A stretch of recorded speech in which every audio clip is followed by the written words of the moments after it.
All right. What is going on, everybody? And welcome on in to another episode of the Cinema Lords podcast. Episode number 10. We have hit double digits. I think it's safe to say that we're not going anywhere. We're going to be sticking around. We're having a lot of fun here. We've also done like 4 bonus episodes. We've probably really done about 14 in total now, but feels good. The show's running pretty good. We got our cameras back this week. No more technical difficulties. We're up and running again. Back to full sales. We got a big show for you guys tonight. Big show for you guys tonight. I'm in a great mood. I've had a great fucking Tuesday. City didn't get the result I wanted, but regardless of that, my favorite band of all time, Blink-182. The boys are back together. Let's go. go. The boys are back. One of the many things that actually has really spawned me and Seth's friendship over the years has been our mutual love for Blink-182. We've seen them together, what, 3 times? Three times? Probably 3, yeah. I've seen them probably 6 altogether. Something like that. 5 or 6, yeah. Once in Vegas. Yeah. But fucking Tom DeLonge is back. Blink-182 is back together. That makes me very happy. But it's been a good day, and I'm ready to talk about a lot of stuff today. We got a lot of recaps we're going to be diving into. She-Hulk, Rings of Power, House of the Dragon. We're going to be keeping those running again. Got a little bit of cinema talk to dive into at the top. Couple of streaming things that dropped on us this week too that I wanted to mention that I checked out over the weekend. But before we dive into all that, let's go around the horn real quick. The ones and twos, you've been seeing a lot of them. He's been filling in a lot here since Kalos has been out working. He's going to be back next week finally. He's in his last week of training. But Mr. Seth Rogers, Seti Mitts, what's going on, baby? How we doing, guys? Can only take the camera away from me for so long before I come back. One word to describe this episode this week: redemption. Big redemption episode for a couple different shows, couple different characters. A lot of people I was chastising. But, yeah, it's a big redemption episode for me, so I'm ready to get into it. I like that. That plays well, too, especially with the cameras. It's redemption for everybody. I like that. It's good mantra for the show. And then he's back again. He's been filling in a little bit more lately as well with Lois's absence. Mr. Adam Ledoux back again, co-hosting for the 3rd time, I believe. That's it. 3rd time. 3rd time's the charm. Let's go. What's going on, baby? How you doing? Not too bad. Feeling good, feeling healthy right now. So we're back. So yeah, had a little health scare, I heard, right? Yep. Yeah, a little sickness, but no COVID. Just for anybody worried. No COVID. Wait, you can get sick and not have COVID? Yeah, it's incredible. I didn't know. Wow. Shout out to Lukey. Lukey was going to be doing the show with us tonight. We were going to try to bring in a new squad for the first time. We were going to do me, Luke, and Ledoux, but Luke is unfortunately feeling under the weather himself, so hope you're feeling better, bud. But the show must go on, as we always say. First things first, I want to say that I know Andor is kicking around and shit. We're going into episode 6 this week. We are going to be back with another Andor recap, episodes 4, 5, and 6. It's going to be coming soon. I haven't quite circled the day yet and figured out who's going to be doing it with me. I'm sure Seth will be here again, but we got to plan that out and figure it out. But we'll be coming back soon. And then She-Hulk and Rings of Power are going to be ending up this week. So after that, we'll be sliding Andor into this regular show. But be on the lookout for that for you Star Wars fans out there. First things I wanted to mention, we're gonna be spending the majority of our show this week on the recaps. We have a lot to get into on the recaps this week, so I'm gonna keep things short and quick at the top. But I did want to mention a couple things. First off, I mentioned I went to the theater for the first time by myself. Was it 2 weeks ago, I think? It must have been, yeah. And it was something I mentioned that I was toying with. I was going back and forth with for years. And I think the reason why was I was scared of exactly what's happening. You're addicted. Yeah. It's addictive. Yeah.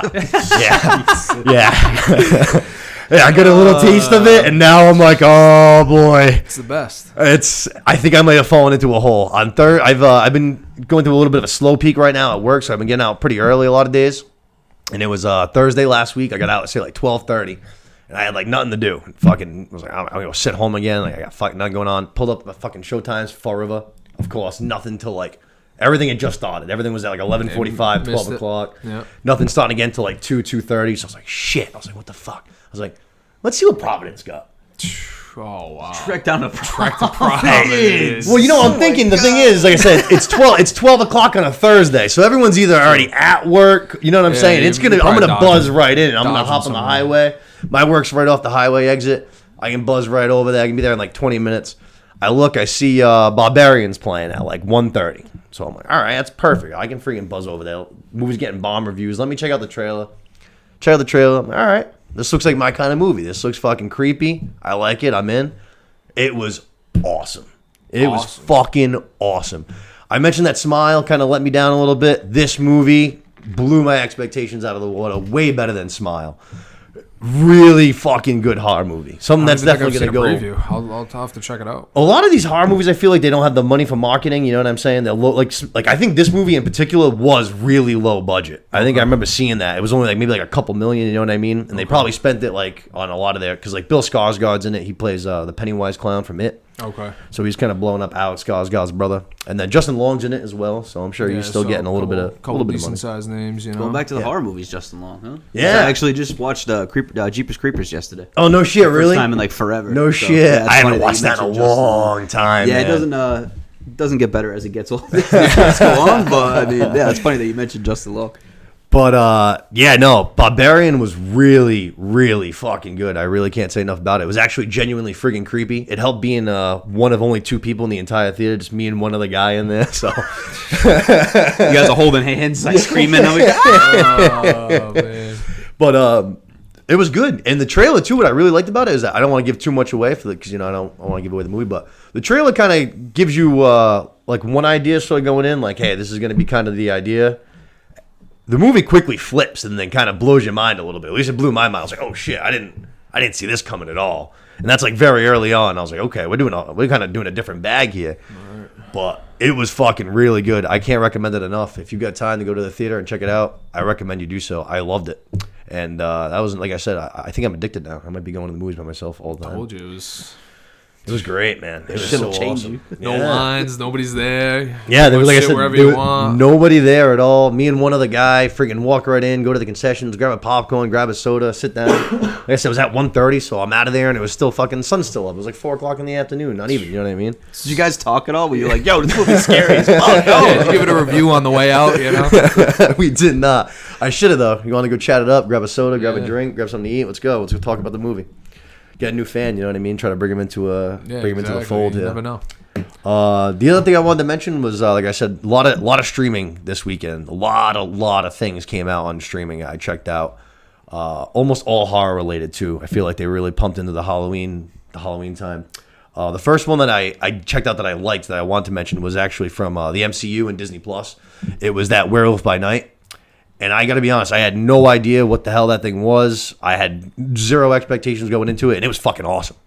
It was 55 minutes of just badass action, basically. It was wildly violent. It was much more violent than most MCU things, which I wasn't expecting at all. I was like, oh shit, this ain't your mom and dad's MCU. But then it still had some humor to it for sure. I laughed a few times, and it had some fucking some monstery charm to it as well. It was good. It was a good.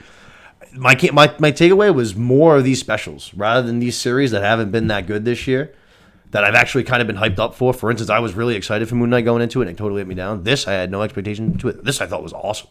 I saw someone saying that on Twitter today, that it was really good and that they should do more, just like the Hell yes. little 45-minute to an hour, introduce a new guy, and then, Yep. you know what I mean, go from there. Because then I feel like it's nice. You have them pop in every now and then, you know? Yeah, it was wicked cool. It was basically just like a hunt. It was basically like a hunts off. Was like the whole movie basically. So that was like the whatever you want to call it. The whole special was like 55 minutes. Okay. Basically, there's like a group of monster hunters. They hunt vampires, werewolves, demons, all that kind of shit. Yep. And they have like a king basically, like a guy that's the head of their council. Right. But he's old. He's going to be passing away.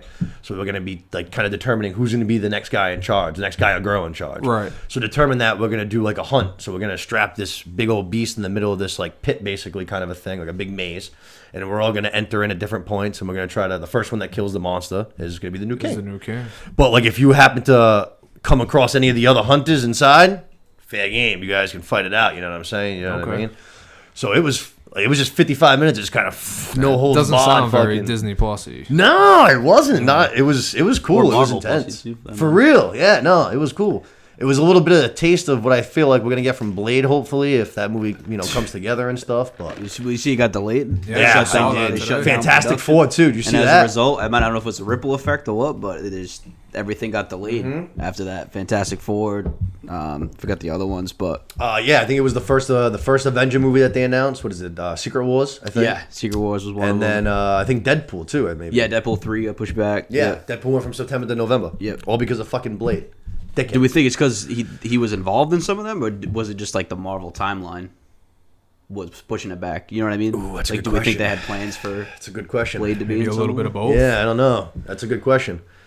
That is a good question because you feel like you could probably just move around it. You know what I mean? Like you could just Yeah, continue right. to have Deadpool where it is. Say move Blade into the November Yeah. spot, but yeah, actually, I wonder if I that threw a might be wrench the in a case. couple plans. Yeah, that might be the case. Goddamn Blade. Is man. this new Deadpool the one Wolverine's in? Yes, sir, baby. Deadpool 3. It's going to be fucking awesome. I cannot wait. I've been wanting. It's been getting me excited. I got to watch the first 2 Deadpools again. I've already seen them both like 5 times, but definitely going to be diving into those again soon. And then the second thing I wanted to mention was Netflix Midnight Club. It came from Mike Flanagan, who I mentioned one of his shows last week as a recommendation. It was The Haunting of Hill House. One of my favorite shows, scary as shit. One of the best horror things of any variety, whether it's a movie or show you'll ever watch. He did that. He did The Haunting of Bly Manor on Netflix, which was also really good. And then last year he did Midnight Mass, which was also really, really good. This year he did The Midnight Club, which was fucking awesome. I really, really, really loved it. The first 6 episodes I would put right up there, just as good as The Haunting of Hill House was. I thought it was like right up there, maybe to be his best show yet. The ending, though, didn't do it for me. Definitely fell kind of flat for me. I didn't love the last 4 episodes. Left a lot of questions unanswered. But I did look into it today, and I heard that a second season, he already was planning on it being multiple seasons. So season 2, as long as Netflix greenlights it, we're good to go. We're going to get a second season. And I can't imagine that Netflix wouldn't greenlight it because they're already giving him all these shows. You know, Yeah, every he's single already- year he just he's keeps already popping doing out well. these shows. Right, yeah, he's been making monsters for them. All of his shows have done well. So I'd be shocked if they didn't say, yeah, do a season 2, because like I said, there's so many questions left unanswered. But it was an awesome series. Even like I said, even with the ending not absolutely, being a smash, it was still good. It wasn't like an awful ending. You know I'll what I'm check it saying? out. Halloween vibes. Yeah, Another it's horror. but not like over the top. You know what I'm saying? Right. It's about like it follows like a group of kids, like teenagers. It basically takes place like the kids are all they're actually like terminally ill. It's in a hospice, so Okay. they all have various forms of like cancer and stuff like that. No shit. And the Midnight Club is there, like gathering every single night at midnight. They kind of all sneak out of their rooms. They go to this cool little library they got. They light a fire. They grab a bottle of wine from like the head of the hospice. They steal shit. a bottle of wine from her shelves, and they like basically swap ghost stories. You know what I mean? To keep themselves like entertained and kind of shit. So you see all of the ghost stories like every episode, which is yeah. really so they're really telling them cool. and they're showing them. Okay, Yeah. I like that. But then on top of that, the hospice itself, it seems like there might be some haunted stuff going on here, which you can imagine because it's it's a hospice place. There's been a lot of dead spirits in here and stuff Right, like right. that. So I'll give that a watch. Netflix. yeah, Okay. yeah. But like I said, I always things with kids I always find to be just more like engaging, especially for horror. Sometimes it just feels like it holds up more. Like the factor feels bigger when it's children rather than like adults. You know what I'm saying? Yeah, yeah. You don't mind as much seeing like adults get brutally murdered as you do seeing kids get brutally murdered. the kids are so You're a little vulnerable. more invested. Yeah, in right, it. exactly. Yeah. You get more exactly. Yeah, you're just like, you get more scared and shit. I feel like I'm more worried for these characters and kind of thing. But like I said, really, really good. So I highly suggest checking that out.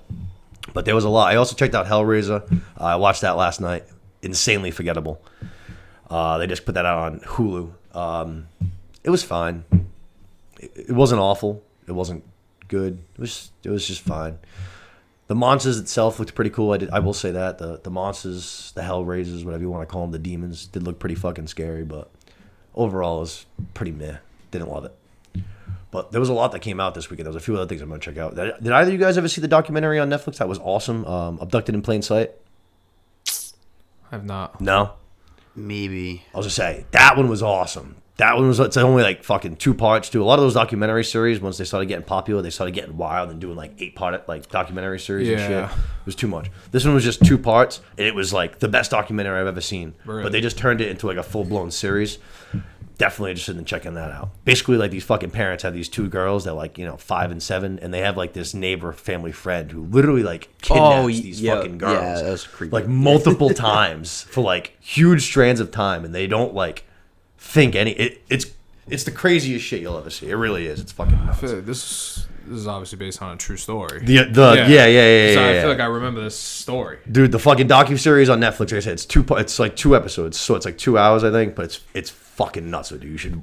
The biggest takeaway was, wow, these parents are fucking retarded. I was like, wow, these parents are so fucking dumb. Yeah, it was nuts. He like literally persuaded both the mom and dad, like I think both sexually too. It was fucking crazy. It was one of the wildest things I've ever seen in my entire life, without a doubt. But I highly suggest you guys go and check out all that. That doubles over as my recommendations for this week because, like I said, we got a lot to dive into. So with that said, I suggest we do it. Shall we? Anybody else got anything to add before we get into recaps? The only thing I think of is that Amsterdam, not good. Oh, I did see So that. far. Yeah. I did see the reviews have been very... 10 mil was the opening. That's I mean, bad. like $10 million. That's With bad. that cast, like they dished out a lot of money for that cast. So No shit. to make 10 mil opening weekend. Yeah, no, that's bad. I did see the reviews. I knew, like... Review's not good too, right? Right. I know you're like me. Like, if you see something, like, the early reviews come out from the critics and it's bad, it's like, I don't necessarily, like, jump to conclusions. Yeah. Honestly, almost kind of like, the don't worry, Last darling. Jedi was good. Like, yeah, no, I don't. I don't like jump to conclusions, but then like once you see like after that opening weekend passes because we weren't able to go see it this weekend, and like the audience score comes out and the audience score is like 60, which I think was what it was. It's just like that's not that not great, great. you know what I mean? That's just barely 1 out of every 2 people would say like go see that. Basically, That's true.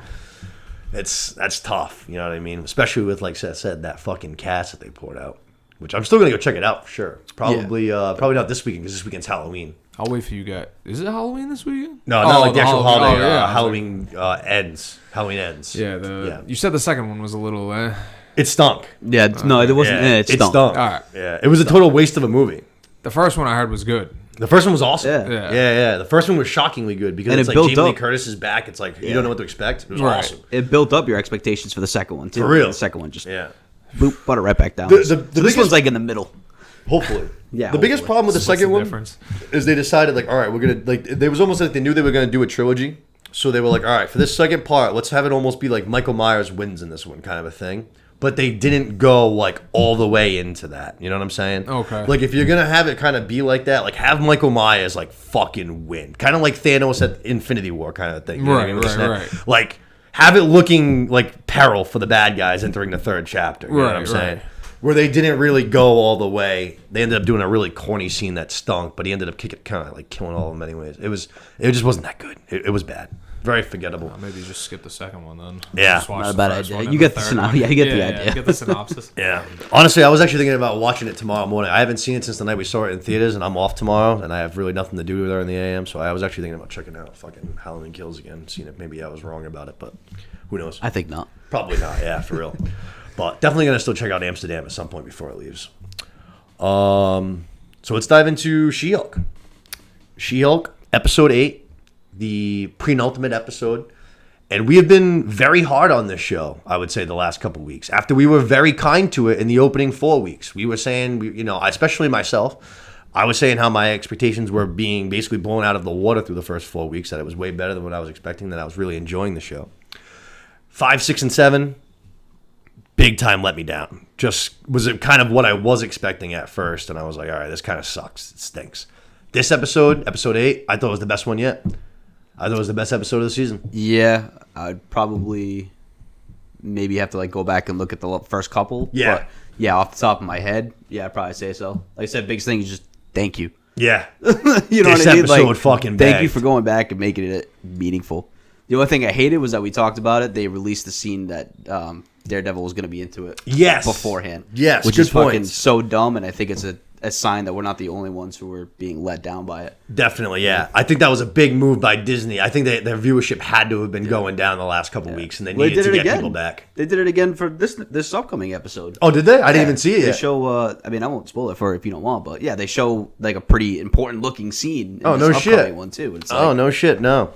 No, we both talked about that because I saw it before the episode. And I was just like, how are you going to spoil, like, everyone, like, we knew Daredevil was going to be in the series, which obviously you only have 2 episodes left, so it's a heads or tail When kind not of thing. if, yeah.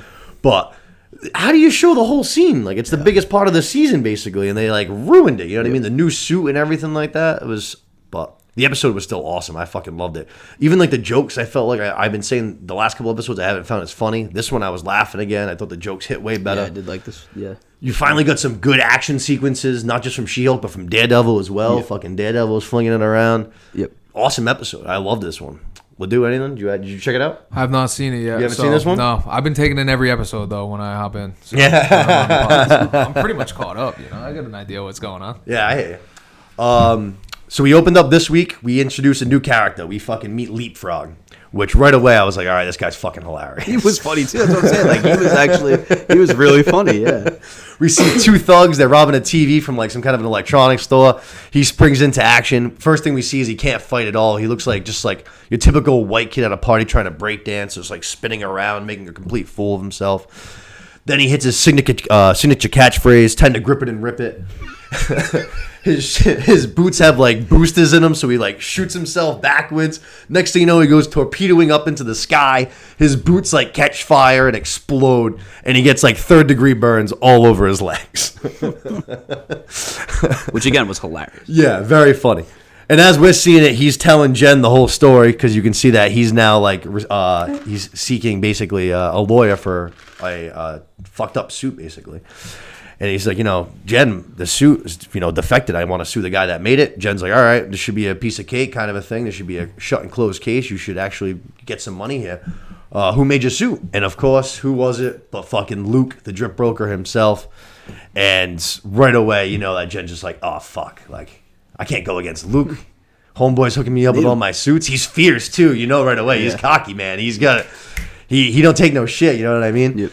And fucking, she's like, goes up to her boss, and she's like, hey, guy, like, can you give this case to anybody else? Because I don't want to mess up my tailor. He's my guy. He gives me all these nice dresses. He's making my dress for the gala. Like, I don't want to mess up my connection. You know what I'm saying?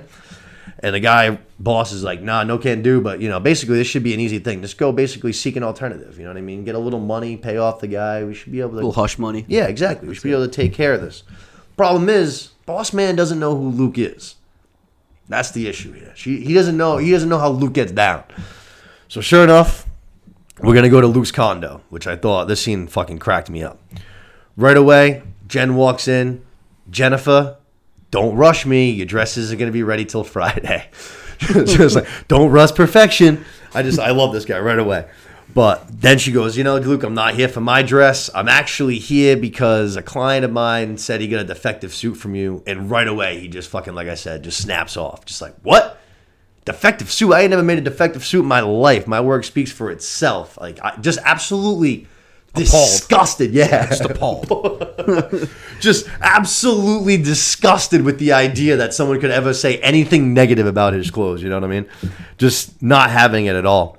But then it's pretty funny. Jen kind of explains the case or whatever, and like I said, he ain't having it, and he's working on Jen's suit on this mannequin, and he literally just rips the fucking Jess right off the fucking mannequin, and leans in and starts talking to it. He's like, "What is that? Jen's never gonna wear another pair of clothing from me ever again." and then she kind of is like, "What?" And then he goes, "What did she go?" He goes, "You shouldn't have betrayed me, you greasy old buffalo."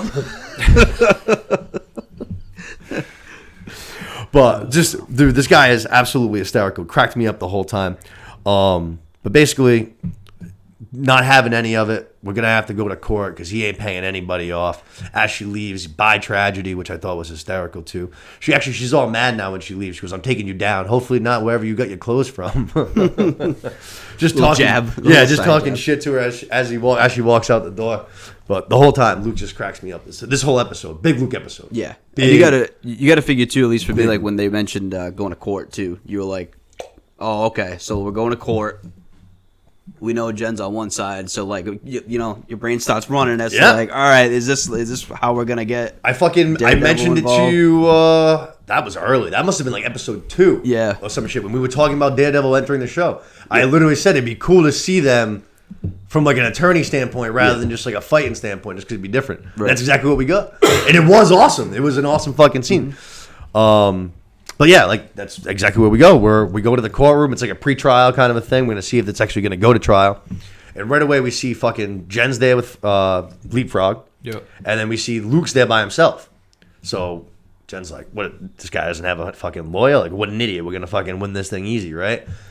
Judge goes, "Hey, you like representing yourself?" Luke to the judge, he's like, "I'm not gonna represent myself. I'm not an idiot." But just with all the cockiness and swag. Yeah. And then who walks in the fucking door? Matt Murdock, fucking Daredevil, comes strolling on in, makes a fucking joke about having a hard time trying to find a place to park, which I thought was good. that was funny. Yeah, just right away, and he even says it, he's like, "No, just kidding." It's like, yeah, we know, man. But then him and Jen have a great, like I said, like a great little like lawyer fight, basically. A nice, good back and forth, using the ways of the law. You know what I mean? They're both very well skilled in their craft. But The chemistry they have is very good. Like, Yeah. I don't know if it was the acting or if it was like, the actual characters, how they wrote it, but yeah, I love the chemistry that they had between the two. I agree. I like both of the, I've my biggest takeaway from the show is that I really like Jen. Like the girl that plays Jen is very likable to me. I think she's very funny. I think she's adorable. I love her.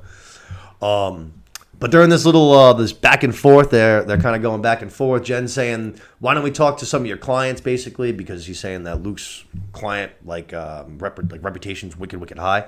So Jen's like, "All right, well, let's talk to some of these people." Daredevil's like, "Well, we can't because we can't like give away these people's identity. They're superheroes. You know what I mean? Right. They're not just like Joe Blows down the seat like." But She-Hulk, she lives out in the open. Everyone knows who she is, so that's kind of what he says. But he's like, not everybody else chooses to live that way. Right. Obviously talking about basically himself because not everybody knows he's Daredevil. You know what I'm saying? Right. So I was like, all right, this is kind of cool. I see what you're doing here. And then he mentions a big thing, which, Seth, I don't know if you noticed, but he says that the Sokovia Accords got revoked. Yep. Which I was like, all right, Yeah, Cap that's wins. cool that they brought that back. Yeah, right. Cap wins, God baby. damn it, Team yeah. Cap, let's go. Son of a bitch. Sokovia Accords have been repealed. But then they, like I said, they have a good back and forth. Leapfrog ends up pulling out his suit. And as soon as he pulls out his suit, Daredevil, with his fucking awesome abilities, is able to sniff out some shit. And he's like a fucking police dog. He's like, yo, what did you use in that suit? And he's like, fucking jet fuel. And Luke's right away just like, and did my instructions tell you to use jet fuel? So right away, Leapfrog shits all over his own case, completely debunks any chance he had at winning this case, gets thrown out right away. Luke wins. Daredevil made a fool of this guy. Jen goes and tries to apologize to Luke, like, hey, any chance you'll be my tailor again? Which I thought was hysterical. Luke just goes, oh, Jennifer, gives her a big hug. And then he goes, no, because I hate you. It's like the perfect level of sass. It's so sassy. I love this guy. I really hope that we find a place for him to make cameos in the MCU after the show going forward.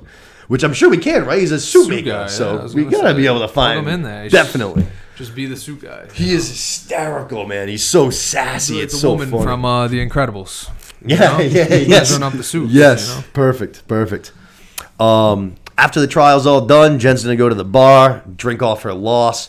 She gets a drink sent over her way from the bartender. She's like, who bought me this? She goes, that guy right over there. She looks up. Who is it? Matt Murdock.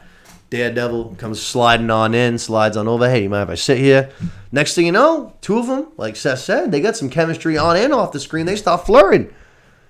Next thing you know, Daredevil gets a little call. He's like, hey, you mind if I step away for a second? And then Jen says so as much. He breaks the fourth wall, looks at the camera, and just goes, I'm not the only one feeling this, right? Which I thought was pretty funny.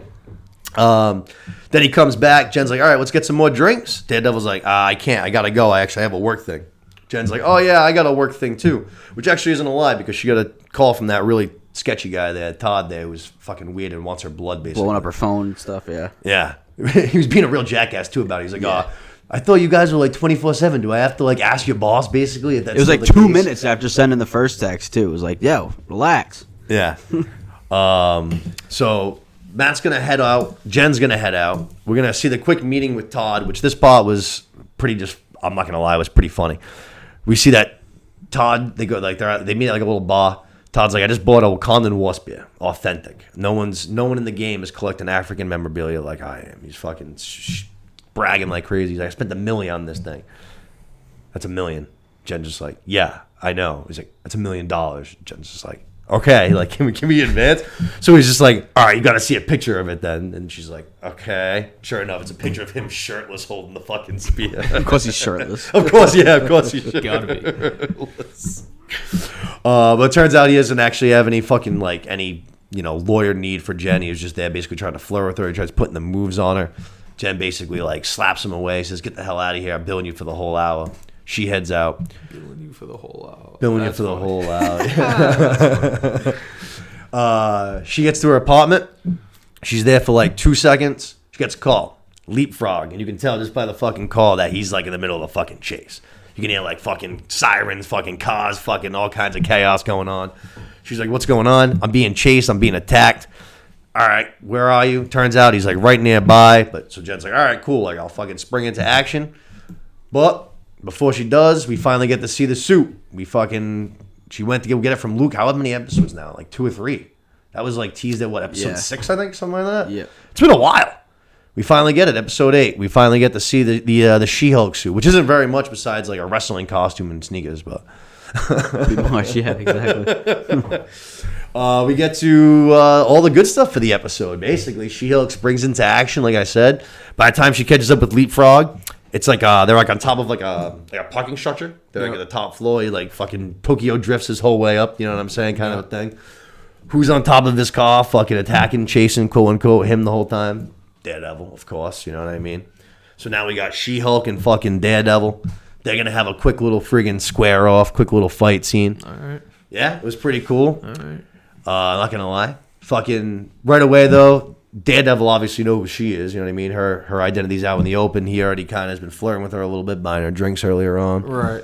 So he's kind of like focused on his mission. Like he's got Leapfrog on his mind. You know what I'm saying? He ain't trying to fight. Yeah, yeah. So he makes like a quick getaway. He goes back to kind of fucking chasing after the car. She-Hulk does the same thing. Hits him with a fucking sonic clap like we saw in episode 1, like she learned from fucking Bruce. Knocks Daredevil down, goes over, scoops him up, pulls his fucking mask off right away. Bang, Matt Murdock. She's like, yo, what the fuck? Are you even blind? She's like, because if you're lying about that, that's fucked up. And it was great too, because he's like, no, don't worry, I'm blind. I'm really blind. All right. He's the one in the Spider-Man movie, right? The most recent Spider-Man movie. Right. Yeah. I thought that was hysterical. That was like her very first thought was just like, yo, what the fuck? Are you not actually blind? That's funny. I thought that was fucking great. Basically, he kind of explains that Leapfrog fucking kidnapped Luke, the drip broker. He was inside the fucking trunk of that car that Leapfrog took. He was trying to get a new suit made because, he couldn't get any money for his defective one or, him fucking up his actual suit. It's not defective, whatever. Kidnapped Luke. So that's why Daredevil was fucking springing into action trying to save, his client. You know what I'm saying? Makes sense. So now explains the whole thing to She-Hulk. She-Hulk's all right, word, let's go fucking do it. So now we get the team up. Now we're together. Now we're going to go save Luke from Leapfrog. And we're going to head over to the Lily Pad. Great name for a secret lair if your name's Leapfrog. The Lily Pad. I'm not going to lie. Probably not the best move if you're going to have like a quote unquote, because these things are typically like, they're supposed to be like a secret lair. He's got a huge neon sign that literally says Lily Pad. Probably not the greatest thing if you're like a bad guy. Anybody can find you literally at any time with this huge, just humongous neon signs. So this guy is a bad guy then? Half and half, not undecided? He seems like he wants to be a good guy, but he's an idiot. And the only reason why he's got any ability is they make it known a couple times. It's just his parents are loaded. His daddy's real rich. So that's how he's able to buy the suit and shit. Okay, yeah. That's how he's able to buy the suit. And he's able to buy some henchmen and shit like that. All right. But I thought the Lily Pad was just fucking hilarious. Great friggin' name. But basically, he's trying to force Luke, like I said, to make him a new suit. And Matt and Jen are going to start kind of planning out their attack, which this was a cool scene. Matt's like, fucking, what does he say? Like, he's like, there's 15 of them inside. And Jen's just like, how do you know that? He's like, I can hear their hearts beating. Jen's just like, that's a little over the top, isn't it? And he's like, I can feel your heart beating right Yeah. Again, kind of flirtatious. Yeah. You know what I mean? Yeah. Kind of, I can feel your heart beating, baby. Yeah. You know what I mean? And it's beating fast, girl. Yeah. Yeah, that's right. And what did she go? She's like, no, I'm healthy. Yeah, I'm healthy, yeah.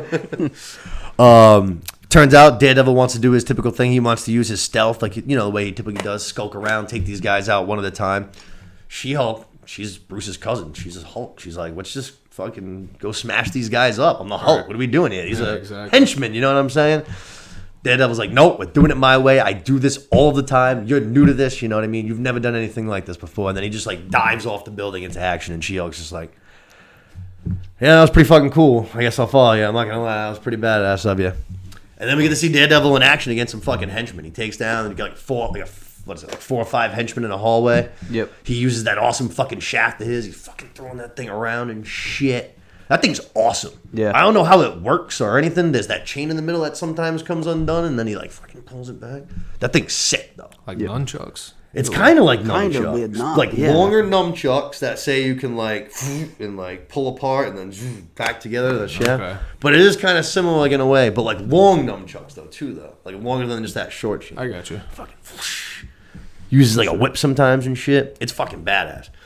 I did notice though that there wasn't so like the Daredevil show very bloody and stuff, which this didn't have like the blood, but this definitely was like pretty violent though, like the actual beatdown and shit. Yeah. Like even like the last goon's like on the ground, and he's like kind of like looking up, and he's just like no, and Daredevil's just like "Brr." Sit down. Yeah, just fucking cracks him. I was just like word. I was like all right, so we're gonna get like a pretty good version of Daredevil. Yeah. He won't be like full-blown Netflix violent, like bloody violent, but he'll be pretty fucking violent. Right. Still, you know what I mean? I think it's a nice happy medium that everybody will be able to appreciate. Yeah, everybody can live with it. Yeah, I definitely think so. Because that's definitely like the one thing that the MCU doesn't do really too much of is like blood and stuff. You know what I mean? Like the only thing you'll really see is like after like a long battle, our heroes will have like a little cut in their face with like a couple of drops of blood. Yeah, a little bit of dirt on their Yeah. ass. Don't need blood, but don't need fluff. You know what I mean? Like yeah. just somewhere in the middle of Yep. it is fine. Yep. But I thought that was pretty badass. He whipped those guys' asses. Then it looked like he was going to whip a couple more guys' asses because like 5 or 6 more show up. You know what I mean? So it's like, all right, round number 2, like about to square off. But before they can fucking meet in the middle, fucking Jen just comes blasting through the fucking wall.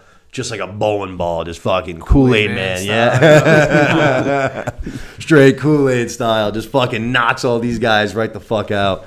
And then she's like, She-Hulk smash, baby. What you know about it? I told you. Easy keasy, you know what I'm saying? Seems a little easier. Yeah. It was fucking cool, though. I liked it. It was a nice balance, you know what I mean? A little bit of both. Little stealth, little smash.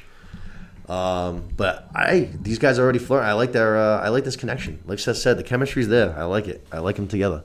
I didn't see it coming at all, I'll tell you that. I didn't see these two characters being a tag team, but it seems like that might be where we're going. Good tag team too. Yeah, no shit, they are. Fucking, we're going to talk about some tag teams later, because speaking of tag teams, this is a guy who needs a new tag team partner. Very sad. Oh no! I don't want to hear that. Oh man. But so like I said, Jen's gonna smash through this wall, take these guys out. They're gonna move deeper on into the lab. Basically, they're gonna get to Leapfrog. He's got his final kind of group of henchmen surrounding him. Daredevil kind of like takes care of the henchmen. He goes into fighting. She-Hulk, she takes care of the bigger problem. She goes, unties Luke, gets him out of there. She's like, hey, go call the cops. And then she basically tries to talk Leapfrog off the edge because she still is a lawyer. So she's like, yo, you already got like kidnapping. Let's not like add any more charges. Like we can we can finagle the system a little bit. We can fucking get you off. Daredevil was saying some shit too. He's like, I don't know about insanity, but fucking something tied to like PTSD or something like that. It was pretty funny though, watching them like fight both like with their fists, and then they're also still doing the whole lawyer thing at the same time. Yep. But pretty funny. Obviously, they end up saving the day. Luke gets off. You know what I mean? We save Luke. No harm done. Leapfrog goes to jail. Fucking Jen saves Luke, though, so now we're even. You know what I mean? He was upset with her for fucking that shit talk, kind of, talking down his clothes, but now she just saved his life, so now they're even. Is he back to the Suit Connect? Yeah. Right. She asks, hey, we good? He goes, yep, I'll make you fucking dress, baby. We're good. I'll have you dressed ready for the gala. Because we found out earlier in the episode that she was nominated for Best Female Lawyer of the Year. So she needs a dress for the gala that Luke's making her. Nice. But then we go to what felt like the closing scene, which is funny because Jen's even going to hint as much. This episode, this shit was very funny, I thought. We go to, like I said, they save the day. Luke's safe. We take out Leapfrog. Now, Jen and Daredevil, they're on top of the fucking roof. They're kind of just having a little chat. Jen's like, so, when are you heading back to New York? He goes, I'm heading back tomorrow. She's like, ah, shit. He's like, yeah, maybe the next time I'm in town, I can take you out. And then we see horny She-Hulk for like the third or fourth time in the show. Jen's just like, yeah, that sounds good. Or, we could just skip all that and just go to my apartment right now. And sure enough, hit the montage. We fucking see She-Hulk and Daredevil hit Jen's apartment. They're taking their super costumes off of one another. Next thing you know, they're having some friggin' good old SCX. Congrats on the sex, guys. Happy for you. But I didn't see that coming at all. Fucking She-Hulk and Daredevil. That blew my mind. I was like, oh, shit. I would have never expected She-Hulk to be that easy. No. And then the funniest part, without a doubt, is the fucking, like, right afterwards. So, like I said, it's a montage. We spend the night together. Then it's the morning after. And Daredevil does the fucking walk of shame in costume. We just see him walking down the streets, but he's got his boots in his hand. He's barefoot, and he's just walking in costume down the Didn't street. the other girl making the say walk it too? and shit. She's like, yeah, I just saw some guy like walking down the street doing a walk of shame in his boots. Like, look wicked embarrassing. I laughed my ass off, dude. I thought that was so fucking funny. I thought it was great. Him being barefoot, I don't know why, it was just the funniest thing to me with his boots in his hand, just making the little walk. I thought that was great. I was dying. But then fucking what I was saying was funny, guys. I like how like after that, Jen kind of like looks. She's like breaking the fourth wall. She's by herself, and she's like, "You guys are still here?" She's like, "Shouldn't the episode be like over now? Yeah. Like what's going on? Why are you guys still hanging around?" And then that's when Nikki walks in. She mentions seeing Daredevil. And then she's like, yeah, like, let's get ready for the fucking gala. And Jen's like, oh, shit, we're doing, like, the gala now? Like, Same thing, fourth wall. yeah, like, fourth wall break. Like, now? Yeah, exactly. It was great. Like, fucking, it says something else, like plot sandwich at the end of the episode. Like, Yeah. oh, then she goes, oh, shit. Is this the episode before the finale? Yeah, right. Yeah. Now, when he talks about going back to New York, do we think that's where the Daredevil series is gonna pick up, or is that like you think that's like Avengers related? Yeah, no, it has to be where it picks up because that's where he's from. Hell's Kitchen. That's where his firm is and shit like that. So we just go back to New York, and you got to figure that's when the Daredevil series is gonna take off. Yeah, I'd say so. Yeah. Actually, yeah, that's a good question. Probably fresh off of this. Yeah. Fresh off of nailing She-Hulk, and he's back in New York, and now we're ready to go. No shit. But like we said, so we're gonna get a little end scene here kind of thing. So we're gonna go to the gala.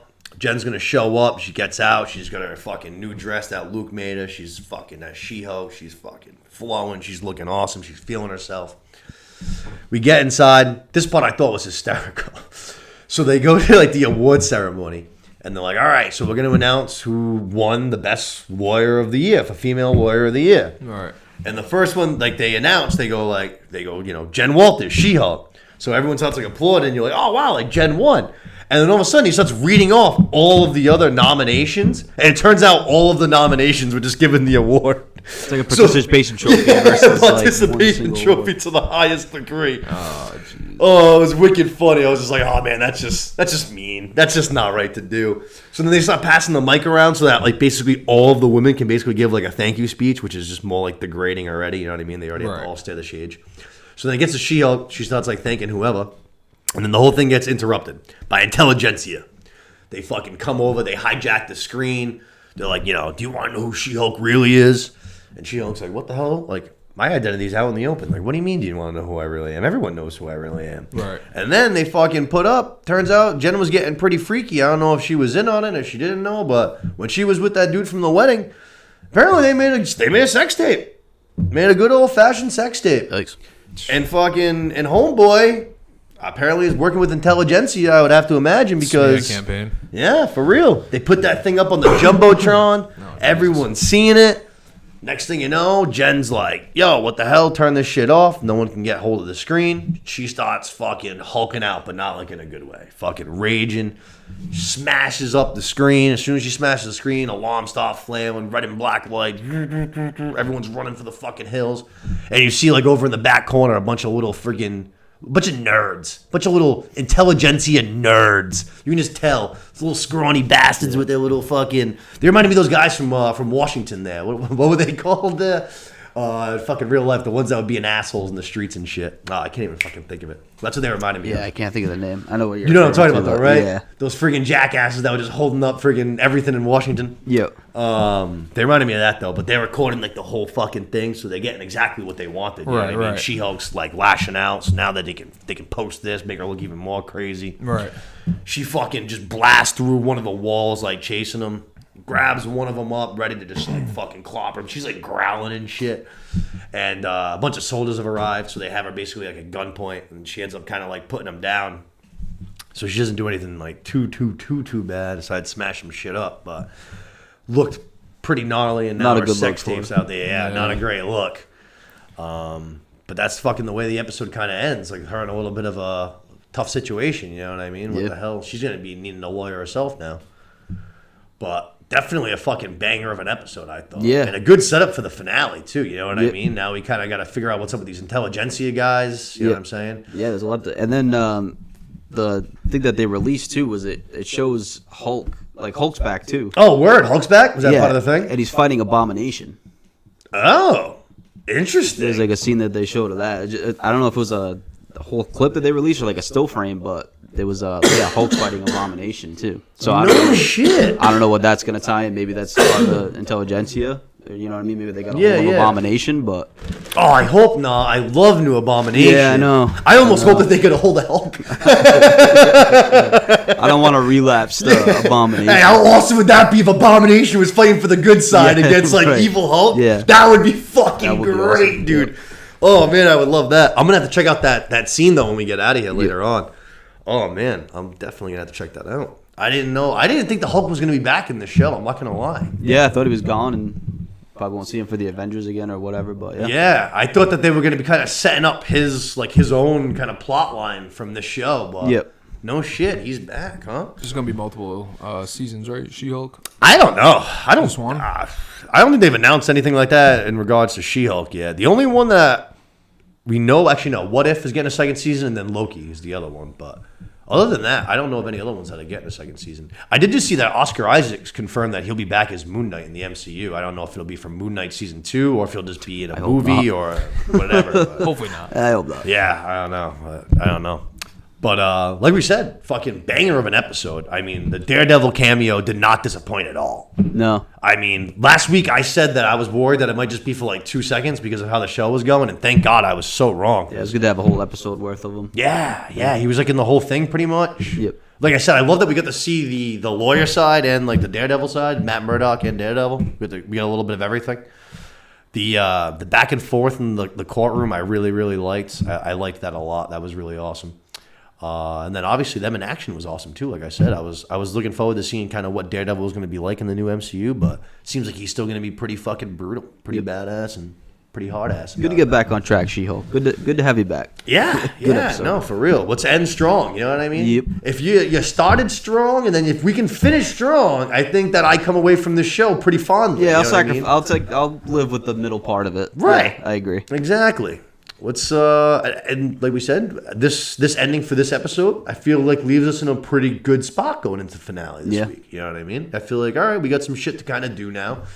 I do think we're gonna get like one more like drop kind of in this last episode, in this finale. Whether it's like an oh shit moment, something kind of big. I don't know what it'll be, but now that you just hinted at fucking Hulk versus Abomination, maybe it has something to do with that. I don't know. That seems like a pretty big moment right there. Yeah, a lot left in this last episode. Yeah, I hope it's a little bit longer too. Me too. There's a lot to kind of wrap up. Yeah, like maybe like 40, 45, something like that, a little bit longer. Again, no end credit scene this week. That whole thing to me has been very weird. I know I keep mentioning it, but to do it for 4 weeks straight and then not do it for 4 weeks straight is just kind of like. And then to release clips throughout the week leading up to it. Yeah, like we knew Daredevil was going to be in this and then this clip. So yeah, I don't know what they're doing with that, but yeah, I don't know. It's been weird. Definitely been weird. Like I said, I think a lot of people, not a lot of people, but I definitely think there was probably some fall off on this show. Wasn't the full panic button yet, but yeah, they had to kind of break the glass in case of emergency kind of deal. Yeah, and I think people were already a little hesitant, especially. I know a lot of people liked Moon Knight. I know a lot of people didn't like Miss Marvel. I actually liked Miss Marvel a little bit more, but I think people were kind of hesitant going into this one with how long of a leash they were going to give it. You know what I mean? Mm-hmm. But hey, we're still here. I'm looking forward to the finale this week. I'm looking forward to it. A couple days away. Let's hope it's a good one. Let's finish strong, She-Hulk. Let's finish strong. With that, though, that wraps up that episode. And then Rings of Power, yeah? Rings of Power, baby. Rings of Power.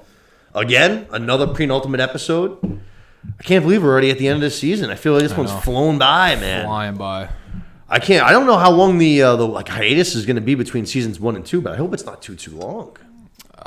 Same. I hope it's not too long. Yeah, I want more. I know. And we fucking mentioned it on the show already, but I cannot, there is nobody talking about this show, I feel like. Even I feel like on social media, it's crazy. Yeah, for real. They should be though, honestly. I know. They should be. I've been a huge fan. I was real worried. I think we talked about it. I think a lot of people were worried about what it was going to come out to be like, and I wouldn't say they've absolutely crushed it, but I think for the most part, I've really enjoyed the show. You know, it's not perfect by any means, but I think they've done a lot of really good stuff with it so far. I totally agree. you can clearly tell just by looking at the show, almost any given episode, that they poured a shit ton of money into it. Because everything looks awesome. They should. Everything looks Bezos has enough awesome. money to be pouring For into real. that show. So, but there were no, like, there's never anything in the show, especially like some people were worried, you know, after the Super Bowl trailer about how the CGI was going to be. Nothing in this show looks bad, man. Everything looks, not even doesn't look bad. Everything looks awesome. Yeah, I agree. I still, every time I see the Orcs, I just can't get over it. The I Orcs love look the fucking practical awesome. effects are so much better for the orcs. Oh my god, They're so much better. The Lord of the Rings orcs were so much better than the Hobbit orcs. All the CGI orcs. I think for the orcs themselves, you got to go practical effects. You know, with the guys with the makeup. Yep, So definitely, I agree. But they look awesome. Like we mentioned last week, the Mordor explosion, which is where we're gonna kind of open up this week. That whole thing just looked fucking so cool. I feel like. The that was a good Numenor episode dream with the water. Last week was Last awesome. week. Yeah, last week was an absolute banger. Got a taste of action big time last week. yeah, One thing before we dive into the episode that I noticed was I don't know if you guys looked at the description. I always look at the description before I dive into the episode. I don't think I have. The last sentence of whatever, it says Adar considers a new name, and I was just like, oh fuck, like. Is this motherfucker actually like Sauron? We found out last week that he's like the first Uruk-hai. Right. And he's like Orc. I was like, is he Sauron too? I was like, how many Right. fucking things does this guy got? Yeah, We're going to find out that it was actually something else entirely, but I was Yes. like, that was very sneaky, Amazon. That was sneaky. I was like, that was very, very sneaky what you did there. good for them. Yeah, definitely. I like 'Cause that. right away, that was my first thought. I was like, oh, fuck. But that was the end scene, which we're going to get to, but I thought that fucking little closeout was so fucking cool. I loved it. But all right, let's dive in. Episode 8, like I said, or episode 7, I'm sorry. Episode 7, penultimate episode, called The Eye, which I still don't know if I totally understand why it's called The Eye, to be totally honest. No, me either. Is it because maybe of the ending with the Mordor thing? The Eye? I don't know. I don't know. I don't know either. Weird. I was trying to figure that out. Yeah, you too? Yeah, I don't know. But we open up. Pretty grim scene where we're in the Southlands. We're fresh off this fucking volcanic explosion. Galadriel, we see right away. She is in fact alive, but she's like covered in fucking ash. There's goddamn just like fire fucking all around her. Literally a horse on fire comes fucking gallivanting right on by her.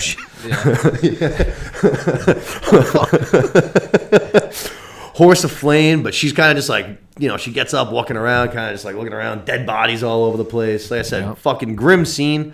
But again, looks fucking cool. Like just the way, like it's all red. It was like red, yeah, the way yeah. everything's all red and shit. They did a good job shooting it. I mean, incredible. Looked fucking wicked cool. Yeah. And she's going to come across Theo. Turns out Theo's alive. They're both kind of doing the same thing. Both kind of, you know, screaming. You know, I think Theo's screaming for his mom. She's screaming for Hallbrand. Yep. Basically, they're going to kind of bump into each other. And Galadriel's like, all right, well, you know, let's stick together. Makes sense. First time that they've interacted, though. So we got a new little team for Yeah, this new episode. little interaction. It's true.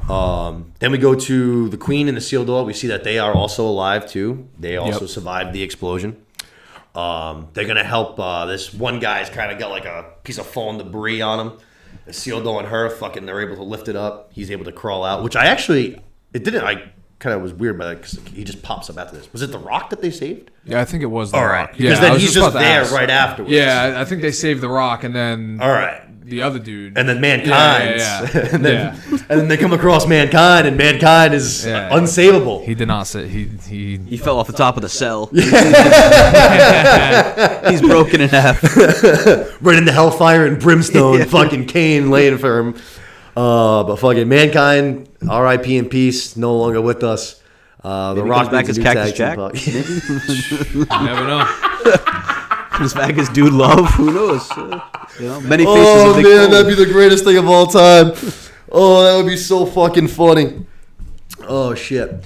But yeah, like I said, you know, he's no longer with us, so now we kind of start making our way off, and we see that there's like I don't know if you want to call it a tavern, some kind of a building, some sort of a building that they have in these olden days. It's on fire. They hear some screams. They're like, all right, let's go in there and try to save these people. Queen and the Seal Dog go rushing in. They're saving a couple people, and the next thing you know, The queen takes, it looks like ashes or like debris, like right to her face, basically. Lets out a little howl, and then basically we see the whole entire roof of this building just fucking come toppling on down on top of the queen and Isildur, fucking whoever else was kind I'm wondering of if it was at their little home base, little the keep that they called it. Yeah. That would make sense. It did kind of look like a sturdy kind of building, kind of a thing. You know what I mean? Center of town. Yeah, that would make sense. Probably was that. But right away, fucking, even though we see these guys, they survive this massive volcanic eruption, this battle, and now they're right away still kind of in fucking peril. You know what I mean? Galadriel and Theo, all right, cool, but Queen, Isildur, fucking The Rock, Mankind dead. But the three of them all fucking kind of in peril, you know what I mean? Still in the fires. Yeah, we haven't seen anybody else yet either. We haven't seen Hallbrand. We haven't seen Isildur's father there, Elendon. We haven't seen him yet either. Yep. So we have to find out who survived this. Is that Mount Doom? You think it is Mount Doom? It is, right? It's got to be. That's what I said last week. Okay, it's got to be Mount Doom. Yeah, it is Mount Doom. This Mount Doom birth volcanic eruption, basically. Yeah. From there, we go to the Hotfoots and the Stranger, who we didn't see last week. It seems like they are finally going to catch up to the rest of the Hotfoot migration. They've been lagging behind this whole time. Yeah, they're finally going to catch up. They hear some kind of they hear some chatter, and they're like, "Oh fuck, we finally made it! We're right here." You know what I mean? They're all excited, kind of thing. They get over the hill, and they see that their whole Hotfoot group there is kind of all looking fucking real sad and shit. And like the land around where they are is all burnt and dead. A couple of trees burnt and dead. Turns out, a couple craters. Yep, kind of just like what the Crater Man came down in. Yep. Turns out it's fucking from the Mount Doom eruption. Made it that far. Yeah. Fuck. It's a long way. Big mountain. No shit. Like a nuclear bomb. For real. Yeah, pretty much. Pretty much. For real. Long fucking explosion though. I was just like, it wasn't like clearly there wasn't too many pieces that made it this far, but yeah, a couple though. That one was fucking big. Clearly, you know what I mean. But like I said, killed a whole bunch of trees, killed a whole bunch of land. So Sadik, the head of the Hotfoots, he's gonna go up to Nori and her friend Poppy and be like, "Yo, like, can your friend there help us out here? You know what I mean? Can you fix this shit up?" And Nori and Poppy, like, he's done enough. We ain't going to ask him. So Sadik's like, all right, I'm going to go ask him. You know what I mean? I'll go talk to him. So he goes stomping over to go ask him. Dude doesn't even have to. The stranger's already taken it upon himself. He's already over there. He's got the fucking tree. He's holding it. He's fucking whispering to it. Yeah. Whispering sweet nothings. Yeah, for real. Telling it a little fucking love poem. Doing some voodoo. And right away, it looks like it's working, kind of. You know what I mean? You see like the tree kind of like growing a little bit, shaking a little. Yeah. Some of the death is coming off of it. Yeah, getting some color back. Yeah, looks like it's kind of like mending itself, basically. And then a little girl is basically gonna be kind of all excited, like, "Oh yeah, it's working." Gets a little too close. And then we see like a dead branch basically is going to like shake and fall off this tree. It's going to come crashing down. Nori's going to go diving on top of the girl. Saves her life. Saves her, yeah. No harm, no foul. You know what I mean? It was an accident. He was just trying to do what you guys wanted him to do. Yeah, I agree. Got to give him some room to work, you know? Give the guy a little bit of room to work. This is like, thank you. I'm so glad that you're with me. Because this is like the second or third time that we're jumping down this guy's throat when he's not at fault here. No, I would agree. Every time he's doing his own thing and someone either sticks their hand on him or they're running up to him, it's like, we're dealing with magic here, people. Can we back up a little bit? And he's clearly new to the game, you know what I mean? He's not exactly in tone. He's not a master wizard, you know what I mean? He's just like you know what I mean? He's just like year one at Hogwarts. He's not exactly a fucking, year 5 or 6. You know what I'm saying? Exactly. He's not into his game yet. But like I said, no harm, no foul. The girl's all right, Nori's all right. But right away, you can tell everyone's like all like fucking all worked up and like scared and kind of looking at him like he fucking did wrong. You know what I mean? But I don't know. I feel bad for the stranger. Me too. I feel bad. I'm still real interested to know who he is. You know? Oh yeah. You think we're gonna get that in the finale, or do you think that's gonna be more of a season 2 thing? I feel I'm trying to find out what we're doing for the finale because we've got the Mount Doom explosion last week. We had the sort of I don't want to call it a filler episode this week, but sort of like we're tying up some loose ends. You know what I mean? Yeah. Like I feel like we're in a little bit of a limbo right now with where we're going as far as the stranger and a couple other things. You know? Like I do get what you're saying, especially going into a finale. Right. Like, Yeah. what is the direction of the show, I guess? What are we focusing on? Right. Is it the Mithril? Is it the dwarves and the elves? Is it the, you know what I mean? Yeah. Like, I feel like there's a lot of stuff. It's obviously more than one season, but, there's a lot of stuff to sort of tie the knot on. Definitely. For a finale next week. So, Definitely. Well, this week. We still have no idea who Sauron is. No idea. I know in the promotional thing, they sort of, those 3 people that have been looking for him. Yes, these cultists. Yeah, the cultists That's that what I I've like been to call looking for. them, Yeah, there's like a little like voice thing in the preview for the next episode, and it's saying one of them saying like you're gonna become who you truly are, Lord Sauron or something. Oh shit. So I don't know. Oh shit. If the media man's Sauron, to me that I wouldn't really be a huge fan. But I have no idea who they're talking to. shit. So. I wouldn't like that. I I wouldn't Meteor like it at Man. all. I like Meteor Man, and I don't like Sauron's supposed to be like evil. So Meteor Man's kind of been like a, he's carrying. dude. He's carrying the carriage. He's Take care of the little people. he's Protecting them. Yeah, exactly. So yeah, that would be wouldn't be the best choice in my opinion. But I'm hoping we get something. We get the ball rolling there. Like. That'd be a nice little find out who Sauron is in the final episode, and then all right, this is where we're. That one I do think we're gonna get. I think so too. I think so, that we're too. more likely. I hope they're not correlated like you just said, but I think we're more likely to get info on Sauron than we are on the Meteor Man. Which is fine. I don't care if we don't find out about who Meteor Man is until next year, or next season. But a little bit of clarity on who Sauron is and where this show is heading. Yeah. Not that I have a complaint about the show. No, for sure. Yeah, like I hear you. what? I hear you. Whose path are we following? Right. I did notice even like on if you go to when you're on like the Amazon homepage kind of a thing when you like when you're like choosing the episode and shit. Right. Like this week they did put it's like Sauron basically. It's like him from behind and it's like his whole like armor, the whole thing. Okay. All right. They've already got me. So So it's like I don't know. I feel like if you're gonna put that up, that's kind of like a little tease sort of a thing. You know what I mean? Because they blew up the mountain. Yep. Mount Doom's exploded. Mordor is now Mordor. Yep. And I think it would only make sense to kind of get Sauron out there and get that ball rolling a little. Yeah. So Yeah. Definitely, like you said, there's a lot to do. Like obviously, we're not gonna get all the answers next week, but right.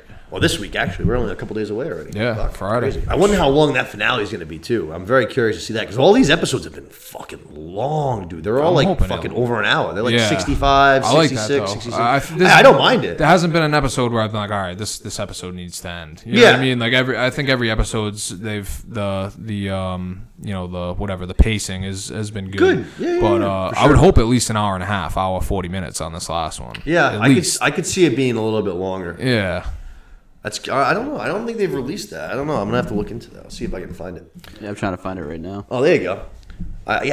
Usually that kind of stuff, if it is longer and stuff, they usually do kind of release it for the fans, sort of. They'll be like, all right, just so you guys know, like, finale's going to be, you know what I mean? I'm curious to see what the numbers are on the show. I really haven't looked into it a lot. Like I said, I've enjoyed the show. I've been watching, like, pretty much every Friday as soon as it, I think aside from, like, people maybe with unrealistic expectations, I think that you have to feel like this show has exceeded what it was supposed to do. You know what I mean? I would agree. This show has been, it's been very good. I mean, I feel like even if you're not a big Lord of the Rings fan, I feel like you can still get into the show. Like, there's enough. I mean, obviously, there's plenty of fanfare, so there's stuff that we know that what happens. But if you're just diving in and like the show's good action wise, I feel like the storylines are good. So yeah, I'd be interested to see what the numbers are. Yeah. So we're going to leave the Hoffoots, and we are going to go to, I believe, all of our favorite characters, basically, right? I think we all a big team Durin and fucking Elrond guys here, right? Yeah. We're going to go to Khazad-dûm, and we are going to see that Elrond and Durin are going to meet with the king. We found out last week that the elves are basically, the light is leaving, they are all dying, and we need Mithril. So Elrond's basically going to make his pitch to the king. He's going to make him all kinds of promises and stuff like that. Basically, the king's like, why should I fucking believe anything you have to say? And Elrond's going to be like, because I'm only half elf, bro. I'm half elf. I'm half man. That's why I'm here by myself. My people are pretty stubborn. I can see this shit for what it is. I need you guys to save us. And I was Right. like, nice. Yeah. It's like, that was a good Yeah, move it was right cool. there. Ask him why I should trust any old elf, and he says you shouldn't, but you should trust me. Yeah. I'm The way he says it was cool too. What is it? I'm Lord Elrond half elf or something like Yeah. that. I was just like, hell yeah. Exactly. Let him know. But I thought that was pretty fucking cool. So like I said, you know, it kind of makes his plea, and then the king's gonna be like, all right, you know, basically like, we'll let you know, like, you know, get out of here. I'm gonna talk to my son, and we're gonna talk things over. We'll let you know our decision. Right. As soon as that happens, I don't know if Lord Elrond was thinking the same thing, but I'm like, that's not a good sign. No. Because if you're getting a yes, they're gonna tell you yes in the room. You know what I mean? Exactly. They want you out of the room. It's because they're working on how to tell you no. How to tell you no. You know what I'm saying? And I was like, shit, this isn't very good. But Durin's going to be like, hey, you know, Dad, what's up? What's your decision?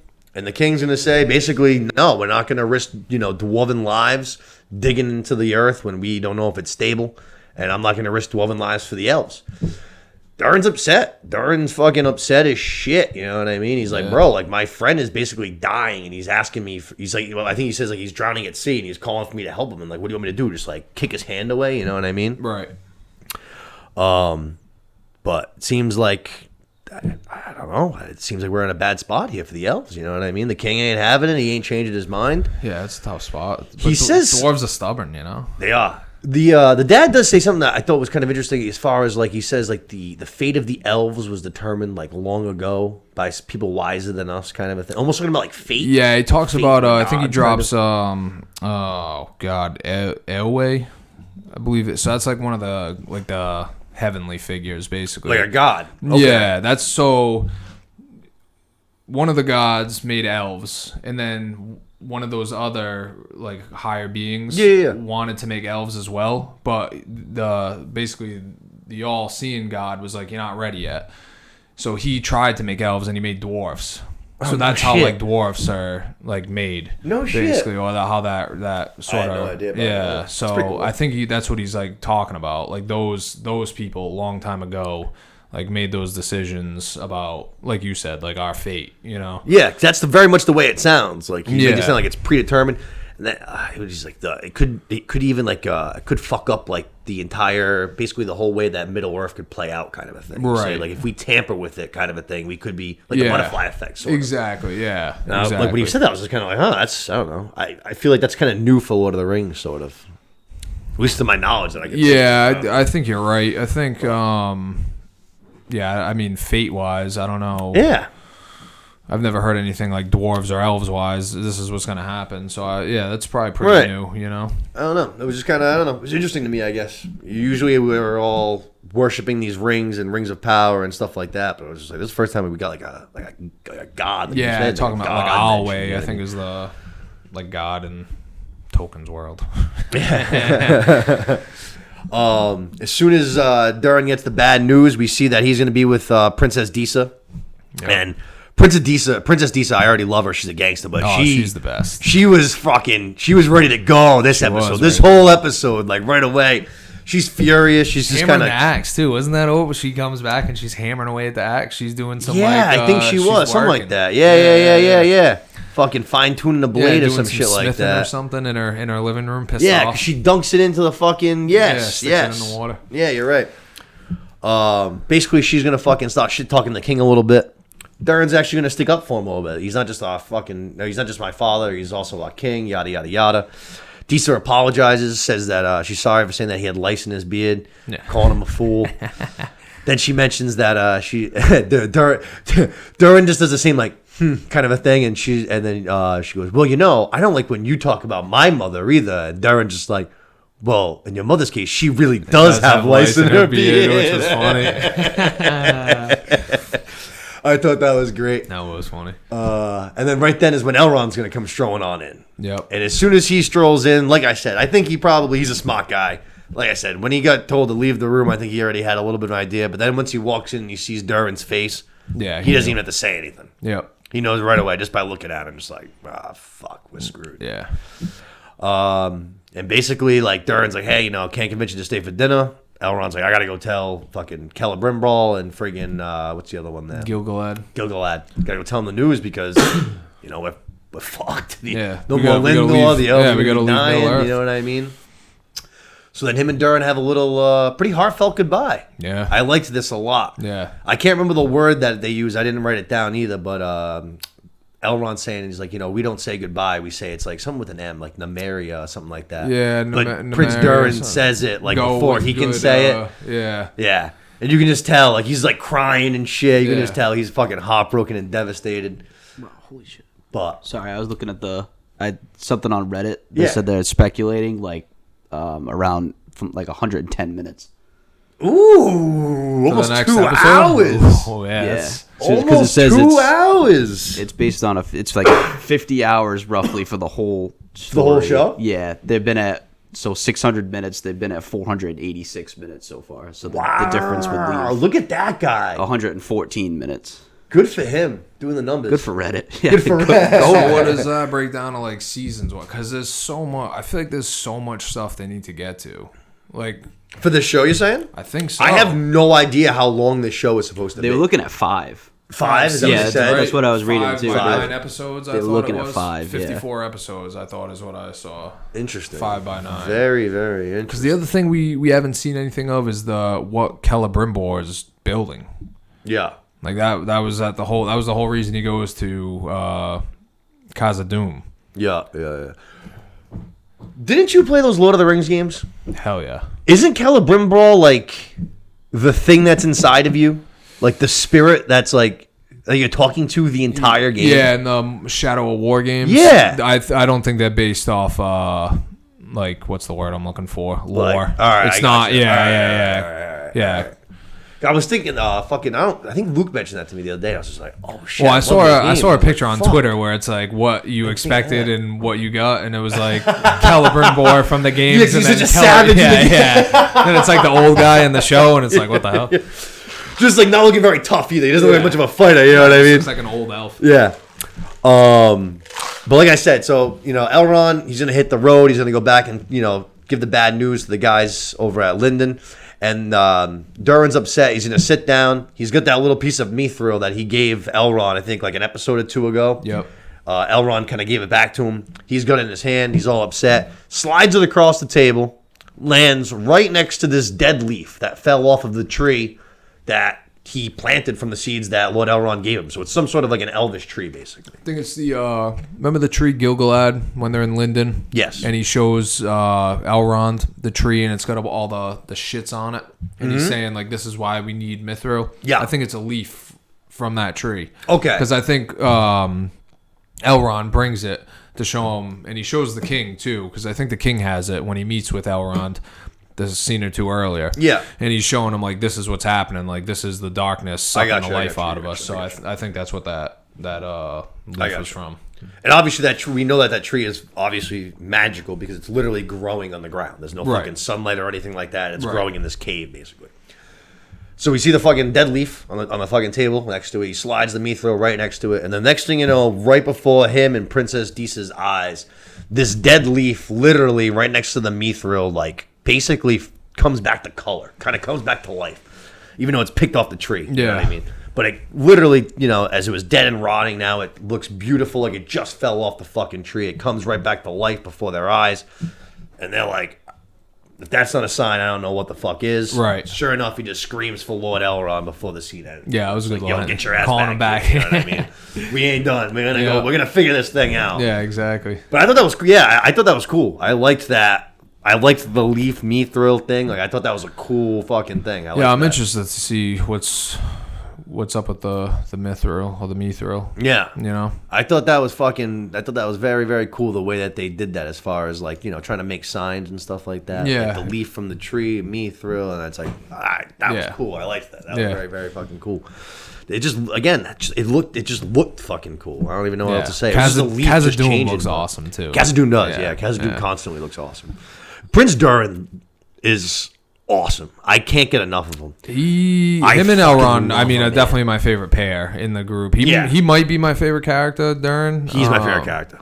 The other thing he mentioned was his secret name, which is something else I'm interested in. Yes. Yeah. I made note of that too. I am curious of that too. Yeah.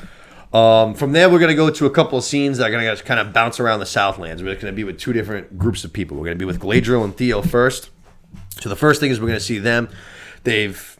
We opened up with them. Yep. Now they're kind of still making their way out of the battle area, basically, kind of a thing. Yeah. And Galadriel's going to be like, yo, like, we're by ourselves. We got to retreat. Let's go find fucking our rest of our people, regroup. Then we'll come back, attack, deal with this problem. We'll figure it out.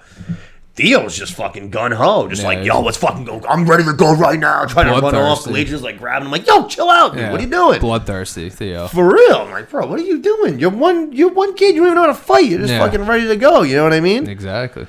But right away, you see, Galadriel's already taking a little bit of a hold on this kid, trying to teach him up a little bit. Like, yo, listen. Because Galadriel's fucking, she's gun-ho too. She loves to, dive right in. I think that was, did that intention a little bit to show that she's, starting to be a little more reserved. Yeah. You know what I mean? Starting to, be more the Galadriel. Thinking things out. Yeah, exactly. From the third age where she's obviously not, Yeah. cutting So people just in half. fucking. Exactly. From there, like I said, we're going to be sticking to the Southlands. We're going to kind of bounce around. We're going to see that Elendin, the Isildur's dad, he did in fact survive.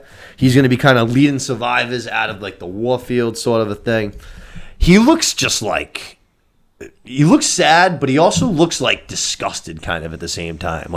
Very aggravated about the situation kind of a thing. Yeah, I don't know what was going on with him this episode because he talks to her in Elvish tongue 3 or 4 episodes ago when she gets to Numenor, and he seems sort of like a what are they? I don't know what the faithful they're calling them, the people who still believe in the elves and support it. Yeah, support the elves. Yeah. And but yeah, he's like you said, he's out of it, and he looks disgusted by the decision that they made to enter Middle Earth. Yeah. Which I thought was a little, like I said, he definitely looks a little sad, which, you find out, he's kind of he sees Isildur's horse and shit, but Isildur's not there. So, obviously, okay, you're concerned about your son. Get that. Right. But like I said, it's not just that. You can tell. There's this fucking, There's something Yeah, he's just fucking, you can tell he's, annoyed or aggravated or disgusted, whatever it is, but, you can just tell that something's not sitting well with him. You know what I mean? But eventually he's gonna come across basically fucking the Queen and the Rock, you know what I mean? And the Queen, we kind of see something's not quite right with her. We don't know what yet. We're gonna find out pretty soon.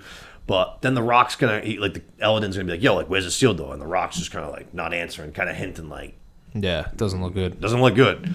That building fucking came down fucking right on top of him. Who knows? He might be crushed. Of course, we do know because he's going to be king of Gondor and exactly not throw the ring into the fire and be a big asshole. He's not dead. Spoiler. Yeah. We know that he's somewhere out there. He's kicking around there somewhere. But like I said, we know that something's not quite right with the Queen, too. Something, like I said, she took those ashes to the eye. And she seems a little, sort of out of it, kind of a little. Yeah, she's off just balance, she's staring into space. Yeah. Little off. We go back to Galadriel and Theo. They're heading towards the camp now. So Theo kind of gave into what she was saying, and she starts kind of teaching him up. He kind of asks about have you killed a lot of orcs and stuff like that? And she's like, yeah. He's like, good. And she's like, you shouldn't be like that. We shouldn't do negative things like death and murder and shit. We shouldn't as soldiers be looking at things from such a negative, right, hostile, basically. Yeah, she says it fills you up. That's what you become, basically. Yeah. I think it's just another sign of them sort of changing her character a little bit, her maturity, I guess. Definitely, good call. Yeah, it's the path to the dark side. Yeah, exactly. Yeah, a little bit. Exactly. Yeah, it's everywhere. But like I said, she's gonna kind of mention that's not how soldiers should think. People like me and you. And he's just like, oh shit, so does that make me a soldier then? And she's like, all right, you know what? Fucking, let me pull my fucking dagger out. She pulls out her blade, gives it to him, and she goes, you know what? We might make a soldier out of you yet. Yeah, I like that. That was a good little scene. Yeah. Those two. Yeah. I liked it. Yeah, I liked it too. Already starting to teach him up. And this kid's getting some wisdom from some good people. Arendir was giving him a little bit of knowledge, you know what I'm saying? Yep. Now Galadriel's giving him a little bit of knowledge. He's got some good people in his corner giving him some advice. And now that the old guy's out of there, he has no one talking evil shit in his ear. You know what I'm saying? Exactly. The old guy. But from there, where you're going to see that Elendin, the Queen, the Rock, the commoners, they're still making their way. They're kind of heading towards the Numenorian camp. They're still heading out of the battlefield. And this is when we're going to find out what's wrong with the queen, because the queen is going to ask, she goes like, guys, like, when are we going to make it out of this? What does she say? Actually, I wrote it down. When are we going to make it out of this smoke? When are we going to be clear of this smoke? And Ellington just kind of like looks like, oh, fuck. Like, my lady, there ain't no smoke. And she's like, how long has it been? And he's like, it's been about a mile. Not great. So it turns out the queen, due to those ashes to the eye, literally is blind. Can't see shit. But she's a gangster. She's like, yo, just keep going. Just guide my horse, and no one will even be any of the wiser. You know what I mean? It's like her father's little vision, though. He tells her, don't go to Middle Earth. There's nothing but all you'll see is darkness. Man, boom! All you'll see is I darkness. didn't even think of that. Well done, sir. Yeah. Well done, sir. There's nothing for you but darkness. Yeah, it's all you'll see is darkness. He says. Nice. I don't know if that's that Palantir or what his deal was. He might have just been able to like. Yeah, maybe we just had I don't know. But that's a great call, dude. I forgot all about that. Yeah. Nice job. Well done. Ladies and gentlemen, that's why I said. Good job. That was nice. Well done. But like I said, she's gonna say, kind of don't even let the people know, we'll just keep doing the thing. Which they're gonna, but she has to fucking, like, Ellington, like, let's fucking go, dude. Like, let's go. Take my horse and guide this fucking thing. Yeah, and again, he's just, like, kind of being a little rattled. bitch about it. He signs a concussion on this guy. He's got this guy under the protocol. CTE protocol for Ellington. I mean, hey, you would name Mount Doom Explosion. I wouldn't be surprised. You could be a little fucked up. Exactly. From there, we're going to go back to the Hotfoot migration real quick. And we are going to see that Sadek is going to be talking with the stranger. And he's basically giving him, it looks like a map. I don't know if it's like whatever, it's pages from a book or some shit like that. But basically pointing him in the direction of the stars that he's looking for. Yeah, I think he's had those star pages of books at the beginning. I think it just rips one of those pages out. The ones that Nori was trying to steal? Yeah. So that makes sense. So basically pointing the stranger in the right direction. And then the stranger's kind of like getting ready to set off. And this part broke my heart. Because like this dude just helped Nori's whole family survive the migration. Dad made it with a bad foot. Mom made it. We all got there. He fucking defended Sadek's wife from the friggin' wolves. Yep. And now he's like heading off, and there's not one single motherfucker there to say goodbye to him. Not one. Yeah, I know, that was sad. Not one. Not a one. And then Nori comes waddling over. I'm like, all right, cool. At least like Nori's gonna say goodbye. Doesn't even actually say goodbye. Just hands him an apple. Doesn't say a fucking word. Just gives him one apple. Yeah, they've been tough one on apple. this guy. They've been Do tough. shit. Yeah. You know what? I kind of hope he is Sauron. I hope he kills all these motherfuckers. I'm trying to turn around now. I hope he comes back and kills all these Hotfoots. But no, I was like, what the fuck, man? I was like, this guy's done some good for you. You know what I mean? I was like, this is fucked up.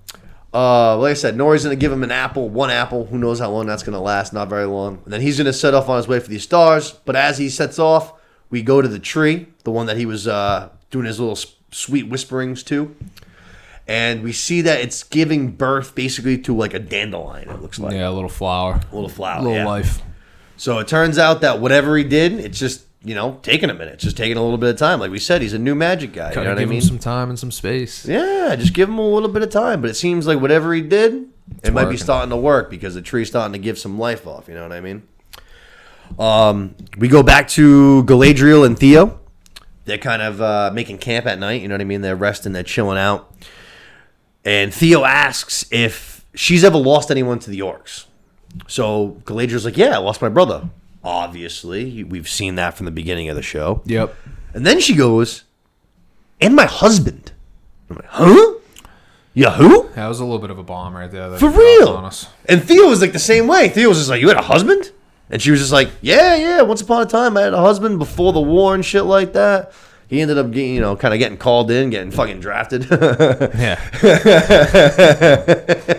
But he ended up having to go to battle and fucking, he died too. And I was just like, oh shit. I was like, all right. There's a little bit more of that revenge and that plot there for her. You know what I mean? It's not just her brother. It's her fucking husband too. I was watching that guy, Nerd of the Rings. Yeah. He mentioned something about that. I think they're either doing some stuff because of copyright, or they're like switching some characters around, or he's not dead. Or who's not dead? Her husband. Okay, go on. Yeah, that's all I can really say, because I don't know much about her her story. Like, Okay. you know what I mean? So what was it? It's either because of they're changing. So I know changing, that there was some like weird copyright thing that we've talked about. Yep, where yep. they They wouldn't can't let him use certain aspects of his writing or whatever it was. Yeah, like but, certain plot lines, basically. Yeah, but there's like another character who I guess that they could be like sort of switching things around with her husband.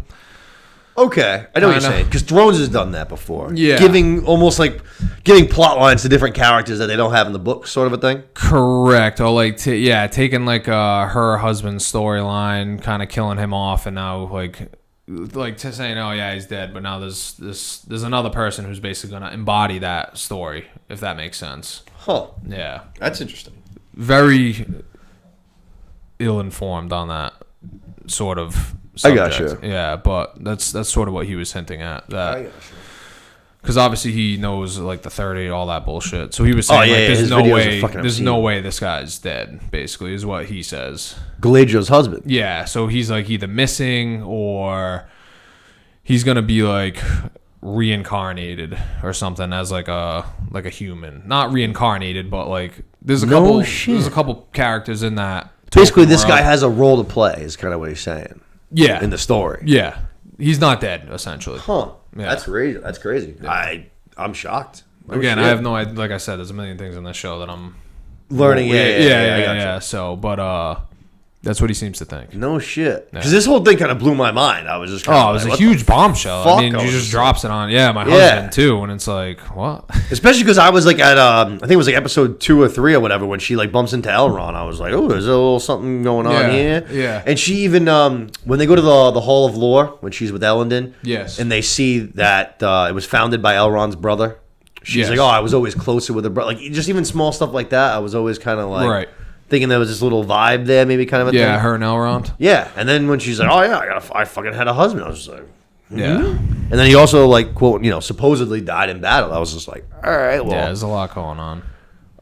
word, all right. So yeah, my first thought when I heard that was like maybe they are just like are they just sprinkling this in almost to further add to that revenge plot? You know what I'm saying? They could be doing that too. Because I feel like 100%. I mean, that wouldn't surprise me at all. Because that would make sense. Obviously, you know what I'm saying? I mean, I feel like if you keep just peeling back, there's like a million layers to Yeah. the world. So I'm sure there's stuff that they're just gonna sprinkle in, yeah, I got you. explain it, and Yeah, I got you. Like I said, I just thought that made sense because obviously she's been like so hard set on revenge, where she's driving her whole crew basically to turn Ko on her because they've been Yeah. out for so long. the edge of the world. It would make sense where it is more than just your brother. You know what I'm saying? If it was, because I mean, obviously, I get you're avenging your brother, but if there's more than like your brother, your husband, fucking keeps adding up. I Right. get you. Yeah. I pick up what you're doing. But that was fucking pretty wild to me. While they're having this little conversation, though, fucking pack of orcs kind of start fucking showing up, start strolling in on them, and they're like, all right, let's fucking hide. Sure enough, that's what they're able to do. They're able to hide out, fucking no problem, no bother. The orcs basically end up taking off. And then she's like, all right, like fucking rest up. We leave at first light. And then Theo's just like, fucking what light? Exactly. I liked that. I was I like, did oh too. shit, Yeah. that was gloomy, bro. That was gloomy. The land of shadows. Yeah, no more sun. Adar said it, baby. No That's more it. sun here, From there, we go back to Khazad-dûm. Like we said, Prince Durin, he's going to stop Elrond from leaving. And we're going to basically, we don't need anybody help. We're going to do this a 2-man operation. We're going to mine this fucking mithril by ourselves. Yep. So we see these two guys. They're down in the tunnels. They're both sweating like crazy. You can tell they've been like just hammering at it, chiseling away. Yep. And this was a great, if you're like, the Durin fans like we are, the Elrond fans, the Legolas and Gimli fans, this was a great back and forth, Oh, excellent. elvish, dwarven fucking operation. You know what I mean? Yep. They're like, all right, let's take a quick break for a second. Elrond goes, hey, you want some water? Durin's just like, come on, dude, I don't need water. Self-discipline, you know what I mean? Self-discipline. That's what he goes, self-discipline. Elrond's like, has that worked for you in the past? Durin goes, hey, it worked fucking good enough when we did that rock smashing competition we did. I beat your fucking ass. Right. And then Elrond just goes, did you? And Durin right away just like, you just see his neck snap, just like, He's like, what? what? You did not let me win that shit. Yeah. Don't you try to pull that. You didn't try to Yep. you didn't let me win. Elrond, what does he go? He goes, I was winded. Yeah, he tells him. He tells him. He's like, yeah, I really needed your ear. So, Yes, and then right. he's like, I was winded. Yeah. Elvish lies. Yeah. Elvish lies. But I thought that was great. And then he ends up giving in. He's like, yeah, all right, fine. Just give me the fucking Yeah, give water. me the water. And then even then he goes, the other thing I really like that he says, he goes, you're always very dwarven for an elf. Yeah. And then he goes, I always found you very elfish for a dwarf. Oh, man. And then this is where what you mentioned earlier. This is where he says he talks about his secret name. Yes. And I think we were talking about it on one of the other episodes I was on about how they're both named Durin. Mm-hmm. So I think that name was only supposed to be given to kings who most resembled the original Durin. So okay.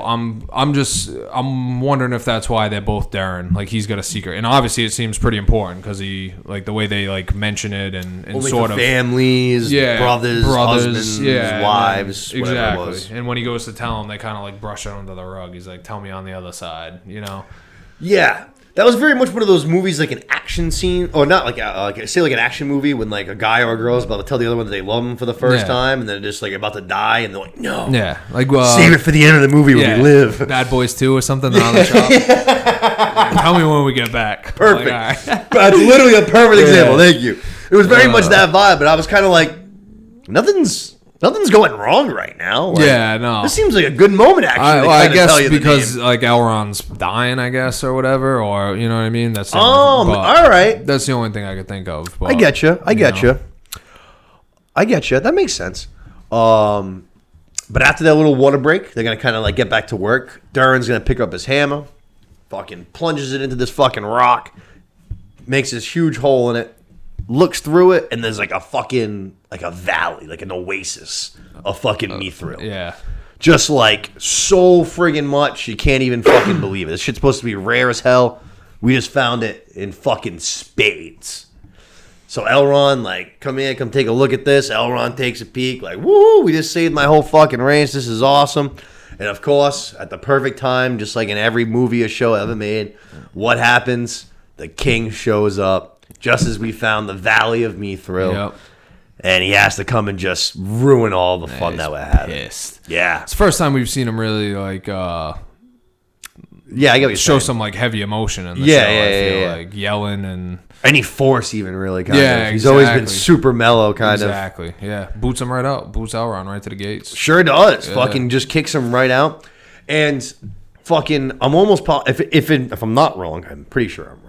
That door that he's right outside of, that's the same door from Fellowship of the Ring, right? I'd have to double check, but I think so. Right. I think that's where, because he's sitting, I'm almost positive, on the exact same rock that Gandalf is sitting on when they're trying to get in there, pipe, trying to figure it out. Yeah. The funny thing is, so similar. Is I think that they eventually. Well, I don't know if I want to spoil it for everybody. I won't spoil it for everybody. Oh, we'll talk about it later. All right. I like it. But like Ledoux said, King Durin gonna give Elrond the boot. We see Elrond kind of chilling out by himself, but he does have the he has a little shard of mithril back again, which I noticed. He's got it holding in his hand, the one that he had given back to Durin.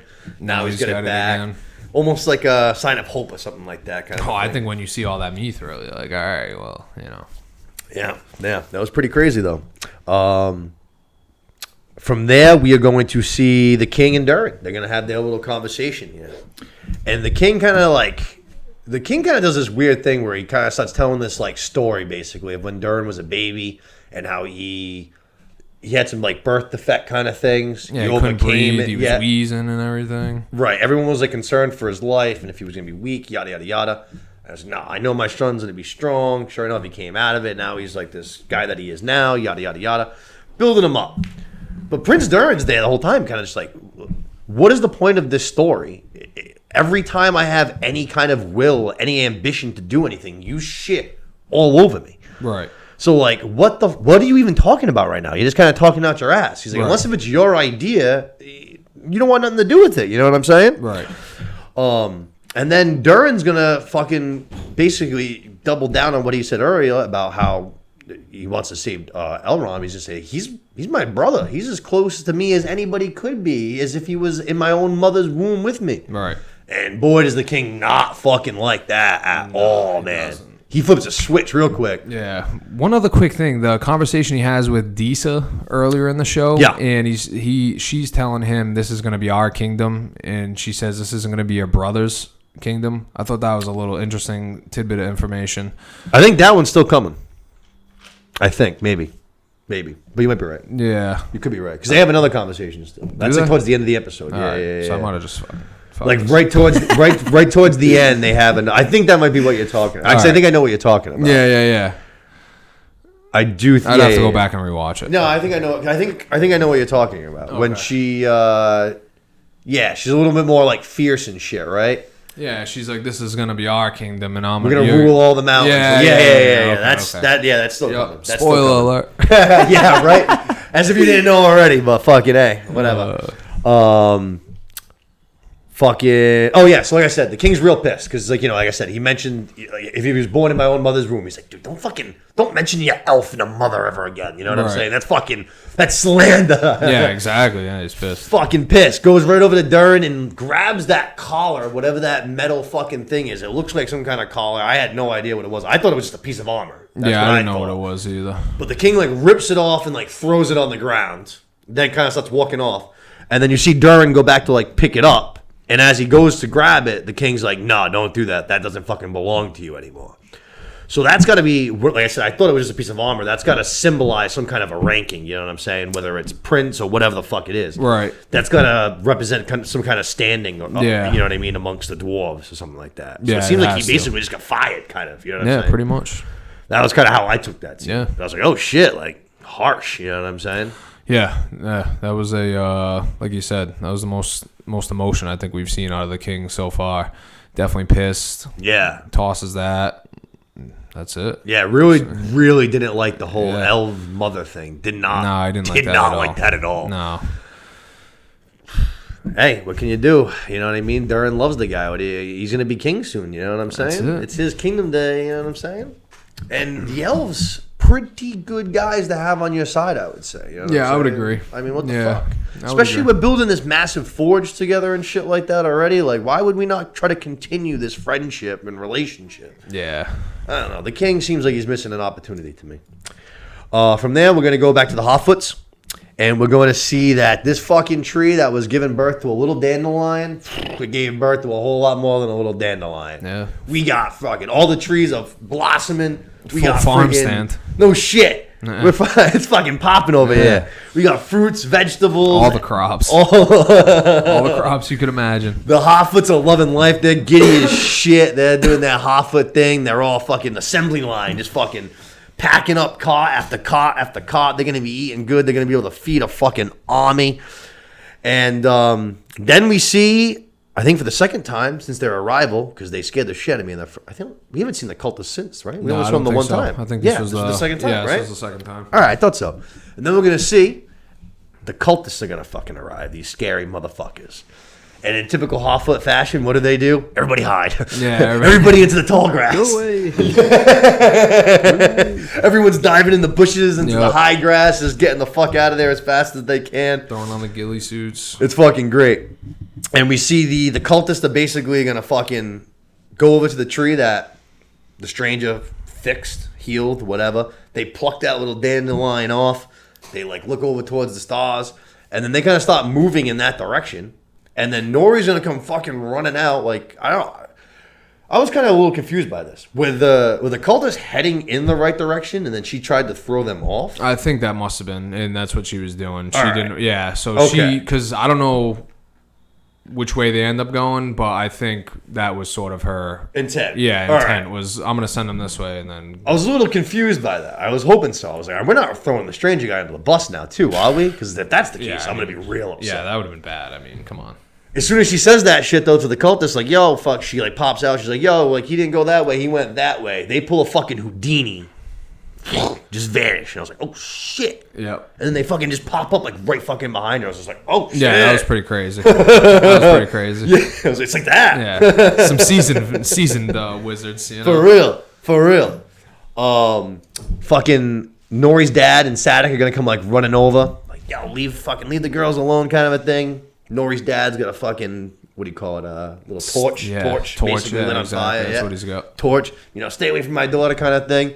Cultist just like literally grabs it, puts the flames out, and then blows into his hand, and then sets all of these carts and crops that they've just been harvesting all day, just lights them right the fuck up. Yeah. Just right on fire. Yep.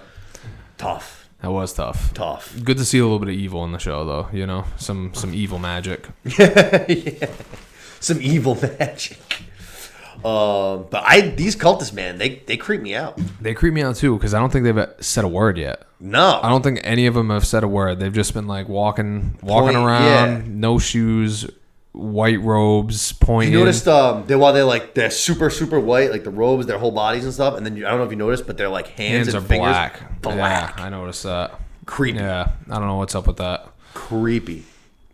But I thought that was pretty fucking cool. I mean, obviously, I don't like to see the Harfoots getting all that shit blown on fire, but that whole scene, I was like, that was cool. Like, I've never seen that was basically like a teleportation, right? Yeah, they were just like they were there, and then they weren't there, and then they were there, and it was it was creepy. It was cool.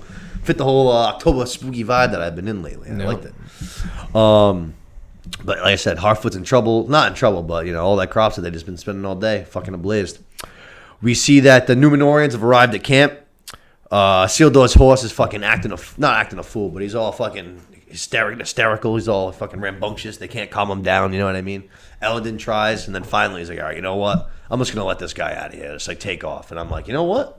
That horse is gonna go pull fucking what happened with Aragorn's horse in fucking Two Towers. Yeah, that's he's a gonna really go good fucking call. save his Isildur. That's a perfect call. You know what I mean? I'm like, this horse is gonna go save his rider. Yo. Yeah, exactly. I've seen this story before. But I thought that was pretty fucking cool. And then we see Elendin, which we've been saying, he's been being bitchy all episode. He's going to get real fucking teenage bitchy, and he's going to be like, I wish I never saved that Galadriel girl in the first place. I should have just left her at sea to fucking drown. Yep. And of course, who shows up right then? Galadriel and Theo. They just fucking stroll right on in. Hey, what's going on, guys? We see Theo. He still hasn't given up hope yet. He's still looking for his Madre. He's still looking for Bronwyn. He enters like a fucking camp, like a little tent basically, and it's got all the engine in it. And you can tell he's feeling kind of guilty because he's probably thinking like, all these people are like hurt because of the fucking volcanic eruption, and the only reason why the volcanic eruption happened because of me. Right, exactly. I thought it was pretty gory too for Lord of the Rings. Yeah, some legs, a lot of blood. I feel like there's been a lot of blood in this. Like when I like it. So do I. I like it a lot. Like that scene where Adar first gets the sword, where Theo gives it to him when they're in the bar or the tavern or whatever, and they're just the orcs are just stabbing people in the stomach. Yeah, like way more than I expected for them to show. A lot of just civilians. Just civilians. Yeah, just getting shanked up. Yep. But, I like the bloodshed. No, I do too. That's why I was pretty happy. Yeah, exactly. Like I said, Theo making his way through the tent, seeing all these guys, feeling guilty. You can clearly tell he looks kind of fucking distraught and shit. Clearly feeling some guilt. And then he sees a dead body covered with a drape. Looks just got the black hair kind of flowing out of it, and he's like, fuck, like making his way over to it. Like, is this fucking my mom? Right as he's about to get over to it and pull out the drape, though, what does he hear? Fucking Theo. Yeah. Turns around. There's Bronwyn. She made it through the whole thing. And then they have a nice little embrace, and then she looks over, and who else made it? Arondir is here, too. Yeah. He survived as well. I mean, if she made it, he had to have made it. Had to have made it, yeah. It's like the second... Elves, come on, man. Yeah. Elves have got that. If the men are making it, the elves got to make it. Exactly. That's like the second time she's almost died, too. Yeah. First time, she's not. Out. She's not gonna die. Oh, she's gonna die eventually. Yeah, she's gonna die. You can tell. There's you can't escape death this many times. No, I know. Well, yeah, exactly. You can't escape death this many times, man. I'm telling you. They're just saving her death for the right moment. It's coming though. Yeah, maybe. From there, we're going to go to a cool little scene that I really liked. We're going to see the queen. She's on this mountaintop. She's chilling, but now she's kind of fully embraced the fact that she can't see. So she's kind of actually got the Daredevil thing kind of going on that tie things to She-Hulk. She's got Netflix. That's what he does in the first season before he gets his costume. He literally just ties like a fucking... bandana. Like a bandage, whatever you want to fucking call it, around his eyes. But that's what the queen's doing. She's chilling there, like I said, blind. And Elendin's like, yo, queen, like, everything's good. Like, let's get the fuck out of here. Let's get back to fucking Numenor. Let's head out. She's like, all right, yeah, we're going to go. Galadriel shows on over. And Galadriel's going to kind of start apologizing. Like, yo, I'm sorry. Like, you guys shouldn't even be here. I kind of forced you guys to come here. She starts crying. Queen fucking goes to her face, wipes those tears away. Baby, don't you waste those tears on me. Save them for our enemy. Because we're coming fucking back. They don't even know what they started. We're gonna whip some more ass. That was a good scene right there. That was awesome. Fired me up a little bit right yeah, there. You know? definitely. That was awesome. Yeah. That was I really liked that scene. Says her whole name and everything. You Yeah. know? Yep. Yeah. It makes it like a sworn fucking promise. You know Yeah, what I we'll be mean? back. But I like it. And she says when she goes, Numenor will be back, make sure the elves are ready. Yep. It's just like, okay, baby, you got it. we Let's go. go, baby. Let's Here go. we go. And then we're gonna go. Actually, we're gonna start closing out now. We only have a couple things left. This is when Rings of Power does this a lot, where they like at the end of the episodes they just go through like whoosh, a bunch of places, like all of our our characters, like super duper fast, just like like a bunch of dominoes. It's crazy. The first one we're gonna do is we're gonna go back to the Harfoot migration. All the Harfoots, sad, down, all of their crops burnt, a lot of their carts burnt. Nori's dad, though, let me tell you, we've seen some real bad speeches on this show to fire up the troops. Nori's dad, though, he's going to come in and he's going to deliver a fucking speech. Yeah, he does. I was like, oh, yeah, baby. I hear that. Yeah, he's kind of a goofy guy, too. So, you know. Yeah, he was. Yeah. We'll face dangers. We're going to trudge through it with hearts bigger than our feet. Yeah, that was a good one. I love that. But fucking gives a real good pep talk. And sure enough, he fires up his daughter. Nori's like, hell yeah, Dad. You know what? You're right. She grabs like basically a backpack, like a satchel. And everyone's like, yo, where you off to? She's like, I'm going to go warn. Yeah. Go help my friend. I'm going to go help my guy. Go help my guy. Yeah. I'm going to go fucking warn him at least. It's the least I can do. At least warn him about what's on his way. Right. And they're like, yo, you're going to go alone? Poppy right away. She's like, she ain't going alone, baby. I'm going. The next thing you know, Nori's mom's like, well, I'm fucking going too. Yeah, they make it so it's like, it kind of seems like she's not going though at first. She's kind of like, oh, you ain't going anywhere if you ain't going without me. Yeah. And I was like, all right. Mama coming. Yeah. And then I'm not sure who exactly it is, but one of it seems like one of almost like one of the elder statesmen for the Harfoots, one of the old grandmas that's been around for a long time that's seen some shit. Yeah. She kind of goes to like, hey, Sadek, like things would go a lot easier for them if they had a fucking guide who like knew the way. Like that stranger guy, he's been good. Trail, yeah. That stranger guy's been good to us. Nori's been right this whole time. Someone should help her. Yeah. And Sadek's like, motherfucker. All right, fine. I'm in too. Let's go. I wish you weren't always right. Or something. Yeah, Same right, sort of right, thing. right. Like he makes it seem like he's not going. Then he's like, I wish you always weren't right. Yeah, that's right. So, that's right. Yeah, that was a good little right. scene right there. I like that. That was. But they're gonna go off. They're gonna go try to save the stranger. We're gonna go to Galadriel. We're going to see her with Arondir and Bronwyn. And basically, Galadriel's like, yo, like, Numenor's going to come back. So we got to kind of start getting ready. We got to start preparing and shit like that. You know what I mean? And then Galadriel's like, I'm going to go talk to my fucking king. I haven't been there in a long time. I'm going to go see what he wants me to do, get the elves ready. And then Bronwyn's like, yeah, well, what about our king? And she's like, who? And she's like, Halbrand. She's like, Halbrand lived? Turns out, Halbrand survived too. He's alive. He ain't looking so good, though. He's badly wounded. He needs some elvish medicine, it turns out. But we find out right away, while he needs some medicine, he's like, I ain't leaving these people behind. I ain't, you know what I mean? I'm king now. Like, he's already changing his tone, you know what I'm saying? Yeah, exactly. He's Doesn't already seem very Sauron of him, so. No, definitely not. I'm coming out of that. But he definitely seems like, at first he was hesitant to pick up this role as king, but now he's kind of fucking, all right, I'm taking it on, you know what I mean? Yeah. And then this part was weird because, like I said, when he needs elvish medicine, he looks pretty badly wounded, but he's going to get up and he's going to march right out of camp right over to his horse himself. I'm glad you said something. You too? That was the only thing that bothered me in the whole episode. They basically mean like they're like, yeah, he can't get up, he can't do anything, and then he gets up, hops on a horse, and rides off on a horse. And I was like, all right. I was like, what the? I thought, yeah. He's obviously not that hurt. I mean, Jesus Christ. For real. You know? We need elvish medicine, but he's like fucking, just but he's strutting around. riding a horse, you know what I mean? Like, I don't know. But that was my biggest complaint, though, so. Yeah, for real. Yeah. As they ride off, Theo comes back over, tries to give Galadriel back her dagger that she gave him earlier, and she was like, "Nah, bro, like that's yours now. Like you're a fucking soldier. Like I'll see you soon." And he was like, "All right, Commander." I was like, I like that too. Good touch. Yeah. And then we see him be real gangster. They start riding off, and he just fucking thrusts his sword in the air.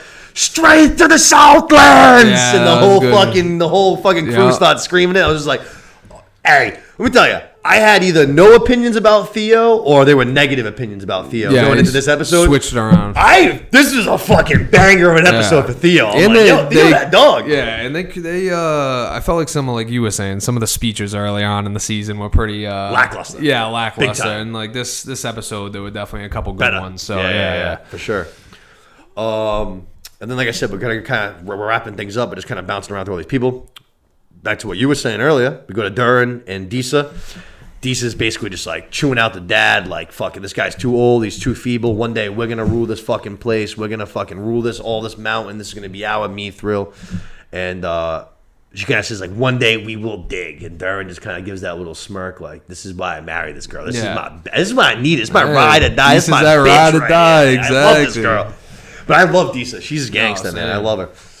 So it's just a matter of what we're going to do. You know what I mean? Are we going to have to wait for the king to die? Or I don't know what the hell we're going to do. Wage war against our own father? But something's going to have to happen because we want to save Elrond. You know what I'm saying? Disa included. You can tell. She likes Elrond a lot. She wants to save this dude. From there, we're going to stay in Khazad-dûm. Awesome little quick tidbit. Awesome little quick tidbit. You haven't seen this episode, huh, Rogers? I'm trying not to listen. I almost don't even want to spoil it. We definitely don't listen to this. No, don't let me. Don't let me sacrifice the podcast. Or something. But fucking, we're gonna stay in Khazad-dûm. The hole that Durin opened up earlier on that basically led to this fucking valley of Mithril. Yep. King's gonna come on over and he's like, all right, guys, seal this motherfucking thing up. Yep. Concrete this bitch. Yeah. But as he says that, the camera dives through the hole. Awesome visual to the way they did this. Yeah, it throws the leaf down. Yeah, yes, that's right. That He was throws sick. the leaf. It follows the leaf into like the fucking valley. You see so much Mithril. Yeah. So much fucking Mithril. Yep. This valley is huge. The leaf falls all the way down to the very bottom of the cavern. And at the bottom of the cavern, we get a roar. We see the flames. And the Balrog is a fucking awake. And he's ready to cause a ruckus. Let's go, baby. He is ready to cause a ruckus. Kind of knew it was coming too, but that's nice. Yeah. That's true. Off, yeah. That's finally like the let's fucking go. Yeah, Exactly. Yep. Oh, man. Yep. But then our actual closing scene, which that wasn't it, but the actual closing scene I thought was really cool. We go to the Southlands, but now we see Adar. We see the old guy whose name I can never remember, so I just call him the old guy. Yep. All the orcs, you know what I'm saying? They're walking through this fucking red, barren wasteland of death, basically. They're all chanting for Adar, you know what I mean? New king of the Southlands. And then Adar's going to go, no, that name, that place is dead. The Southlands, that place doesn't even exist no more. Yep. And then they go, well, what do you think we should name it? And he doesn't say it himself, but the camera just kind of drifts out and shows all of the Southlands. Mount Doom in the background. And it fucking changes from Southlands to Mordor. Yeah. On the fucking top. And I was I like that was fucking sick. The other, that same guy, Nerd of the Rings there, was saying he thought it would have been cool if they like did it on the map. Like, you know, they've been doing some of the maps they'll shoot when they were doing the little hard like the migration. He's saying it would have been a cool way for them to do it too, is if they had bounced it out and done it on like a map like that, and like the Southlands go away and you see Mount. Right. I got you. But no, I agree. That was a cool way to. I thought that was wicked cool. Yeah. I thought that was wicked cool. I loved it. Because we obviously already knew that that's what it was going to be and shit. Right. To do it like that, I thought to was switch awesome. it, yeah. But good episode. Good penultimate episode. I thought it set up for a finale. We have a lot of questions to answer. We're going to see what's going to be answered, what they're going to say for season 2. I don't expect too much. I don't expect much of a battle or anything like that. Too much of an action sequence in this finale. I don't expect much of a battle. I think we may get some answers as far as what Celebrimbor has been building, because we did see a little bit of a glimpse. Like Forge. Yeah, like the big whatever the fuck he's building, big forge, like you said. Yeah. What he's building it for? I think we'll probably get some answers on that. And then like you said, hopefully we finally get a reveal of Sauron. Yeah, that's what I think. That's the biggest thing. I think that's one thing I would bet on that we will get. Yeah, is I wouldn't hate like something. a big Mordor sort of focused episode, because I mean That'd be awesome. That'd be like sick. Galadriel's going and kind of doing her thing. She's going to see the elves and everything. So like you said, there's not going to be much battle in there. Like the Numenorians, I'm not really too sure what they're going to have to touch upon going back to Numenor. You know, They might have a full scale like revolt on their hands when they get back home. That's true. You already had that place was already split in half, and now these people are going to return with so many dead. The queen's blind. Queen's Blind. They are gonna be like, when you want to go back when you fucking high. That's going gonna to set up a good little season too, though, with Al Farazan and because he's gonna take that place over. You know, it's just so it's just a matter of time. yeah. It's just a matter of time.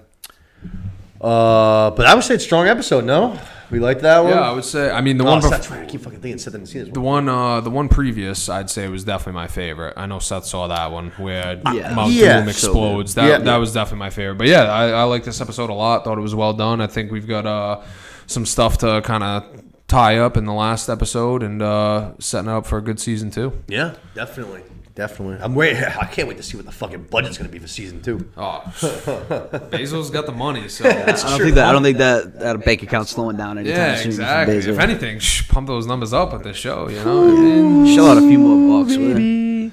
We're gonna need to get some more chatter going on if we're gonna get more bucks. I don't know, man. The social media, even like the social media presence for the show is non-existent. I feel like every time I go to my phone, if I open anything, I see House of the Dragon. It's all House of Dragons, but I feel like House of Dragons. That's only because like I don't know, Game of Thrones now has turned into such a pop culture. Yeah, exactly. Like I feel like towards the end of those seasons, it was just like there were celebrities taking part in the show, like cameos. So like I just think.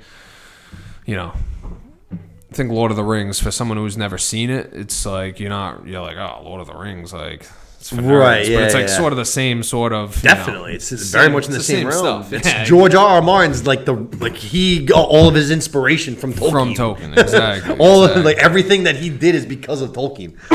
Hey, Thrones 2 is kind of a lot more fresh on. That was only 4 or 5 years ago when Thrones was out. That's true. versus- fresh on it has people's been a mind. long Yeah, time. you're right. You're looking at what? Well, because they keep 15, saying 20 years. Tolkien's estate doesn't want to do anything. Like they get scared. Did you Those see? people are unpleasable. They don't want anything. Have you seen there was a report this week that Netflix pitched redoing like the Lord of the Rings I saw that. as like a Well, series, nothing to and do they were with it. I like, saw yeah, that. we're all set. Those people are unpleasable. Someone was saying that like they're gonna be pissed about Rings of Power and how it came out, even though they greenlit it and like reviewed probably all the scripts. But like I don't know. I mean, you're sitting on you could just make so much money. Yeah. You could make so much money off what's that. the problem? But yeah, exactly. Those people are unpleased. Like they don't like you. You know, I think that's an expression. Like, what do you give to the person who wants nothing or has everything, kind of thing. They don't want new readers. They don't want more fan. They don't want more. They don't care about anything. Yeah, It's I don't crazy. think they It's do. fucking wild. Yeah, It's the craziest thing. It sucks because I think they're doing a pretty damn good job of the show right now, and more content. I'd be more than happy with more content. You know? I hear you. But let's keep it rolling here because we're already running pretty fucking long. So let's keep it moving here. Let's dive into House of the Dragon this week, shall we? Let's do it. House of the Dragon, episode 8. We got 2 episodes left. This one was called The Lord of the Tides. And I got to be honest, I'm going to say this right off the gate. I've liked every single episode of this season. I love the season. I'm thoroughly enjoying it. No bad things to say about it. I did see, however, though, that this episode was ranked the highest rated on IMDb. I saw that. My girlfriend, who was complaining about the show a lot and saying that it's been boring a lot, loved this week's episode. I saw other people say that this was their favorite episode. This was my least favorite episode of the season. Wow, I'm shocked by that. Yeah, this was my side least on favorite the, episode of the season. I side on the. I don't know if it was my absolute favorite, but I side on it as like top 2, top 3 favorite episodes. Yep, people And loved it. I gotta look in the camera when I said Viserys. I was very, very hard on you this whole season, and rightfully so. I'm not saying that I was wrong. I don't think that you were a lot of the reason for this. But Viserys, you had a awesome episode and He a did. fantastic send off, and like that's why I think it was my favorite episode. I thought he just had it was awesome. Good episode. Perfect send off for him. It was awesome. I don't think you're wrong about any of that. I wouldn't disagree with anything that you just said. I do think it was a good send-off. I just feel like this episode did the least as far as A, moving characters forward, and then B, like the oh fuck moments. This one obviously has one big oh fuck moment. See, I thought there were numerous oh fuck moments. Really? Like Oh, there was man. one that was another one that was like, oh my god! Like I was like, mouth dropped when it happened. All right, well we're gonna get to it. I'm very curious to see. And what there that are a is. couple little hidden things too that I was kind of picking up on a little bit. So we'll Okay. see when you break like it that, down. Rogers. I like I'll that. kinda catch up on. All right. We had another Helena scene. Like Helena said another thing that was important. So Helena cracked me up with this episode actually when she just straight up just like bashed Aegon. I thought that was very funny. yeah. She was like, yeah, my husband doesn't pay any fucking attention to me at all. He's a loser. Yeah. It was like, all right, word. Yeah. Well, dude, what were your thoughts on this week's? Where did you? How do you feel? I mean, I didn't hate it. I wasn't like you said. I wasn't really blown away by the episode, but I think I agree with Seth in that I liked Viserys' sort of send off. You know what I mean? I like how he. I mean, it's not. I wouldn't say he like went and redeemed himself, but he like sort of. I don't know. He like tied all the loose ends, I guess. In his eyes, one big redemption scene. I'll tell you that. Oh, I know exactly what scene you're talking about. Might have been one of my favorite scenes of the whole season so far. Yeah. You know what they did too? The actor. Like, I never watched that behind the scenes thing afterwards. The HBO thing. Yeah. And I finally watched this one, and I think the actor that portrayed Viserys hit the nail on the head. He said that Viserys was too good of a person to be the king. Yeah. I agree. I didn't think of it like that until he said that, and I was like, definitely. Oh man, that's what I was thinking this whole entire season. That he was just too good of a human being to be the king. Always just trying to avoid conflict. Always trying to like bring everyone just together. The way he said Didn't really have that sort of. That is a good way to put it. Yeah. If you're a ruler and everybody loves you, you're doing something wrong, kind of a thing. Still, you know what I mean? Really? Actually, I have another battery. I can always switch into it real quick too. That's just weird though. It should be fucking charged. It usually goes up. It is? Yeah. All right. Let me. That's at 2%. So. All right. So let's fucking. All right, we're gonna pray for the best, I guess. And then, like I said, I have another battery that I can switch into it real quick, but I'm not gonna do that unless it dies. Especially because Seth just checked it to make sure. That makes no sense though. That thing always goes up when we're charging. Those GoPro batteries, Coach. Yeah, I don't know. But let's just dive into this fucking thing, shall we? We're gonna open up. We're gonna see that we're gonna have another 6-year time jump. We're gonna have another fucking time jump. Which actually, I lied. Before we dive into things, that was one of the other things that really bothered me this week. I've had no problem with these interchanging of actors and actresses because I thought they've all worked and shit. This week was the first time where I was just like, what the fuck happened? Like, why is nothing I wouldn't mind making seeing the sense kids a to little me bit all of a longer. sudden? Yeah. It wasn't the switch. No. It wasn't the switching out. I was like, all right. So last week we left and we got Aegon's older than Aemond, obviously. And then Jace seems like he's in the middle of them two, unless I'm mistaken, but that's kind of how I interpreted it. Yeah. All right. Yeah. And then all of a sudden this week, fucking the kid that's playing Aemon looks like he's fucking 38 years old, dude. Yeah. Like this dude looks older than his fucking mom all of a sudden. Yeah. And then Rhaenyra's kids, Jason, Luke, look like they didn't age at all. Yeah, not that they much look the same. Yeah. And they're puny as shit, which I don't get because their dad's supposed to be Lord Strong. He's the strongest man in the kingdoms. Yeah. Like, what the fuck? Why are they these puny-ass kids? I don't know. The whole thing was kind of weird. Targaryens are kind of small, though, aren't they? I don't know. The whole thing to me was just weird because, like I said, I don't know. Aemon looked like he aged so much. Yeah, Aegon looks like he as just started shit. doing crack. I don't know. The fucking whole thing just felt fucking weird to me. I don't know. But like I said, let's dive in. 6-year time jump. We're going to open up. Princess Rhaenys, she's asking about her husband, Lord Corlys. We're at Driftmark. Turns out Lord Corlys took a fucking pretty bad, wound on the stepstones. She's asking how he's doing, basically. The uncle's there. He's saying that the fucking wound's not the biggest problem. The fever is the biggest issue, that it looks like he's not doing very good, and he might die. And right away, he's kind of, oh, man, that thing is going to fucking die. All right, before we dive into this, let me switch up the battery fucking now.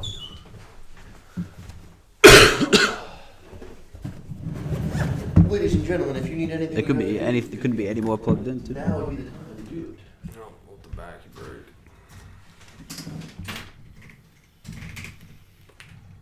This TV timeout is brought to you by Bud Light in Sogs. I swear, a sponsor would be nice.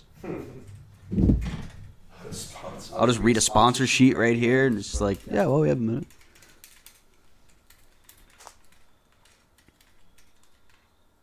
You know, I'm not gonna lie to you. These friggin' GoPros, they're friggin' cool, but when they're giving us as many issues as they've been giving us, man, it's problematic. You gotta unscrew 50 things.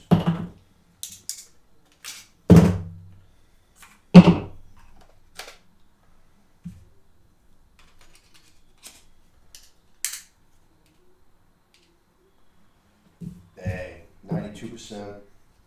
How do you like me now?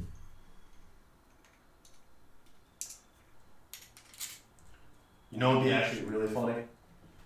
Is if right now what we should do is we should go to the movie theaters and basically just do the trivia questions. Put trivia questions on the board. Yeah.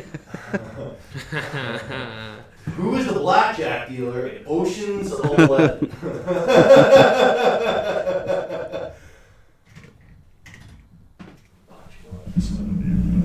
Like a 6 degrees of Kevin Bacon kind of There you thing. go, yeah. 6 degrees of Kevin Bacon. That would work.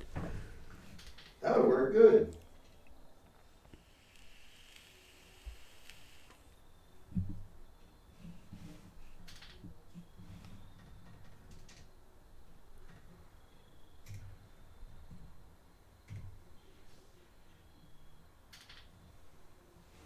All right.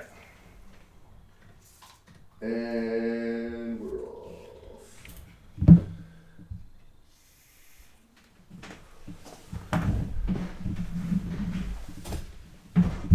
Hey, sir. Gotcha. All right. Sorry about that, guys.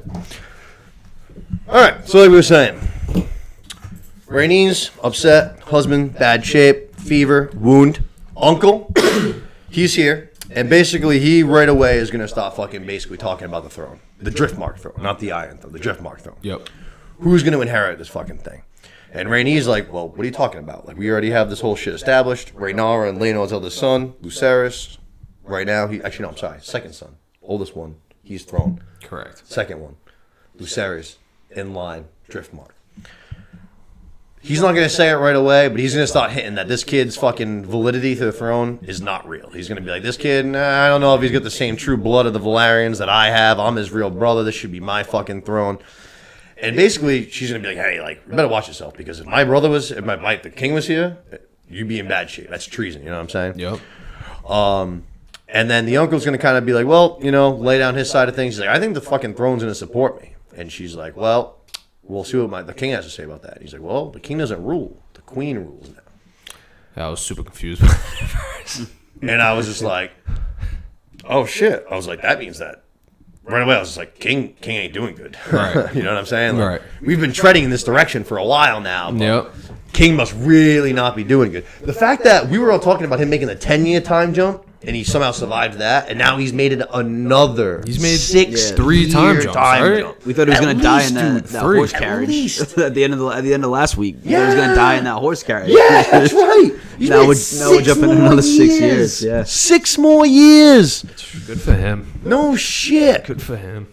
But right away, we're going to kind of get the hint to start this episode that Allison's got a lot more power wielding than she's had previously to this. That's kind of the first hint of our episode. We're going to go to a quick little scene that I thought was very cool. We're going to see Daemon. He's literally traversing through a fucking mountainous canyon. Oh, yeah, what that was the awesome. fuck is he doing? That was awesome. Yeah, it was very cool, right? Yeah, that was Turns awesome. out he's like on Dragonstone. He's basically climbing down into like the pit of the dragon pit. Yep. And he collects some fucking eggs from like the fucking rock that's like Yeah. all melted and shit. Just pulls it right out of there. Dragon nest. Yeah, very fucking cool though. Goes and claims the egg. Has to do it. Like I said, I had no idea how this happened, but he has to like go fucking climb. Like I said, traverse this. Look dangerous. Yeah, I didn't know what the hell was going on in that scene at first. For real, yeah. Until you see someone coming down between. For real. Very cool though. He is going to get to, I don't even know what you want to call these guys, the Dragon Pit workers, the employees of the Dragon Pit, the guys who work with dragons. And basically he's going to say, hey, fucking good bid. Cyrax had 3 eggs. We only saw 1, but they had 3. It was like, oh shit, we got nice 3 more dragon eggs. Hopefully they all pop, you know what I'm saying? Yep. And then we see that they're going to give Daemon a little note, a little scroll from a raven, you know what I'm saying? Yes. And they say that it's from his daughter. We don't know what it says, but we know it's from his daughter, Baela. So, all right, probably about Lord Corlys, because that's what we just opened the episode with. Yep. Sure enough, we're going to go inside Dragonstone. We're going to see that Rhaenyra is going to basically enter this little chamber room, and Jace is going to be working to speak High Valyrian. And he's, training up, not doing too great, it seems like, kind of working on it. Rhaenyra's like, you're not going to learn it all at once, but I liked this because he was just like, yeah, but a king should, know the language of his people that he's ruling. And I was just like, word, that's a good sign of a good ruler. He knows what's coming. Yeah. Exactly, He knows yeah. the responsibility that he has coming. Yeah, like that cut Joffrey would never, you know what I'm saying? Yeah, he wouldn't give a shit. Or the other one that was doing his thing out the window last week. Oh yeah, Aegon. Yeah, for real. Doesn't for real. understand the Yeah, like this gravity guy. of the situation. For real, this kid's ready to like be a serious ruler, do a good job. You know what I mean? Do things the right way. Lead his He people. clearly gets it. Damon's gonna walk in. He's gonna show Rhaenyra the note. She's gonna read it, and it turns out, sure enough, it was basically saying exactly what we said. The uncle of the brother of the sea snake, he is calling in the legitimacy of Rhaenyra's children. Basically saying that they don't think that they're real Valyrians, that the Iron Throne shouldn't be fucking going to them, that it should go to him. And there's going to be a little meeting, basically, in King's Landing to fucking discuss this. So Rhaenyra's like, all right, like off the King's Landing, let's go. Damon's ready to go. And we see Damon's going to place a little hand on her belly, and it turns out she's pregnant. Yes. So I was like, oh, fuck. I That love makes it. sense now. That's why we went and got that dragon egg, is because she got pregnant. All right, we got, all right, word. I feel you. I love it. Oh, yeah, I hear you. I love it. I was losing hope for the incest early on in the season, and then a couple events have happened, and then I was like, all right, we're back on track. back. Yeah. For real. So like I said, we're off the King's Landing.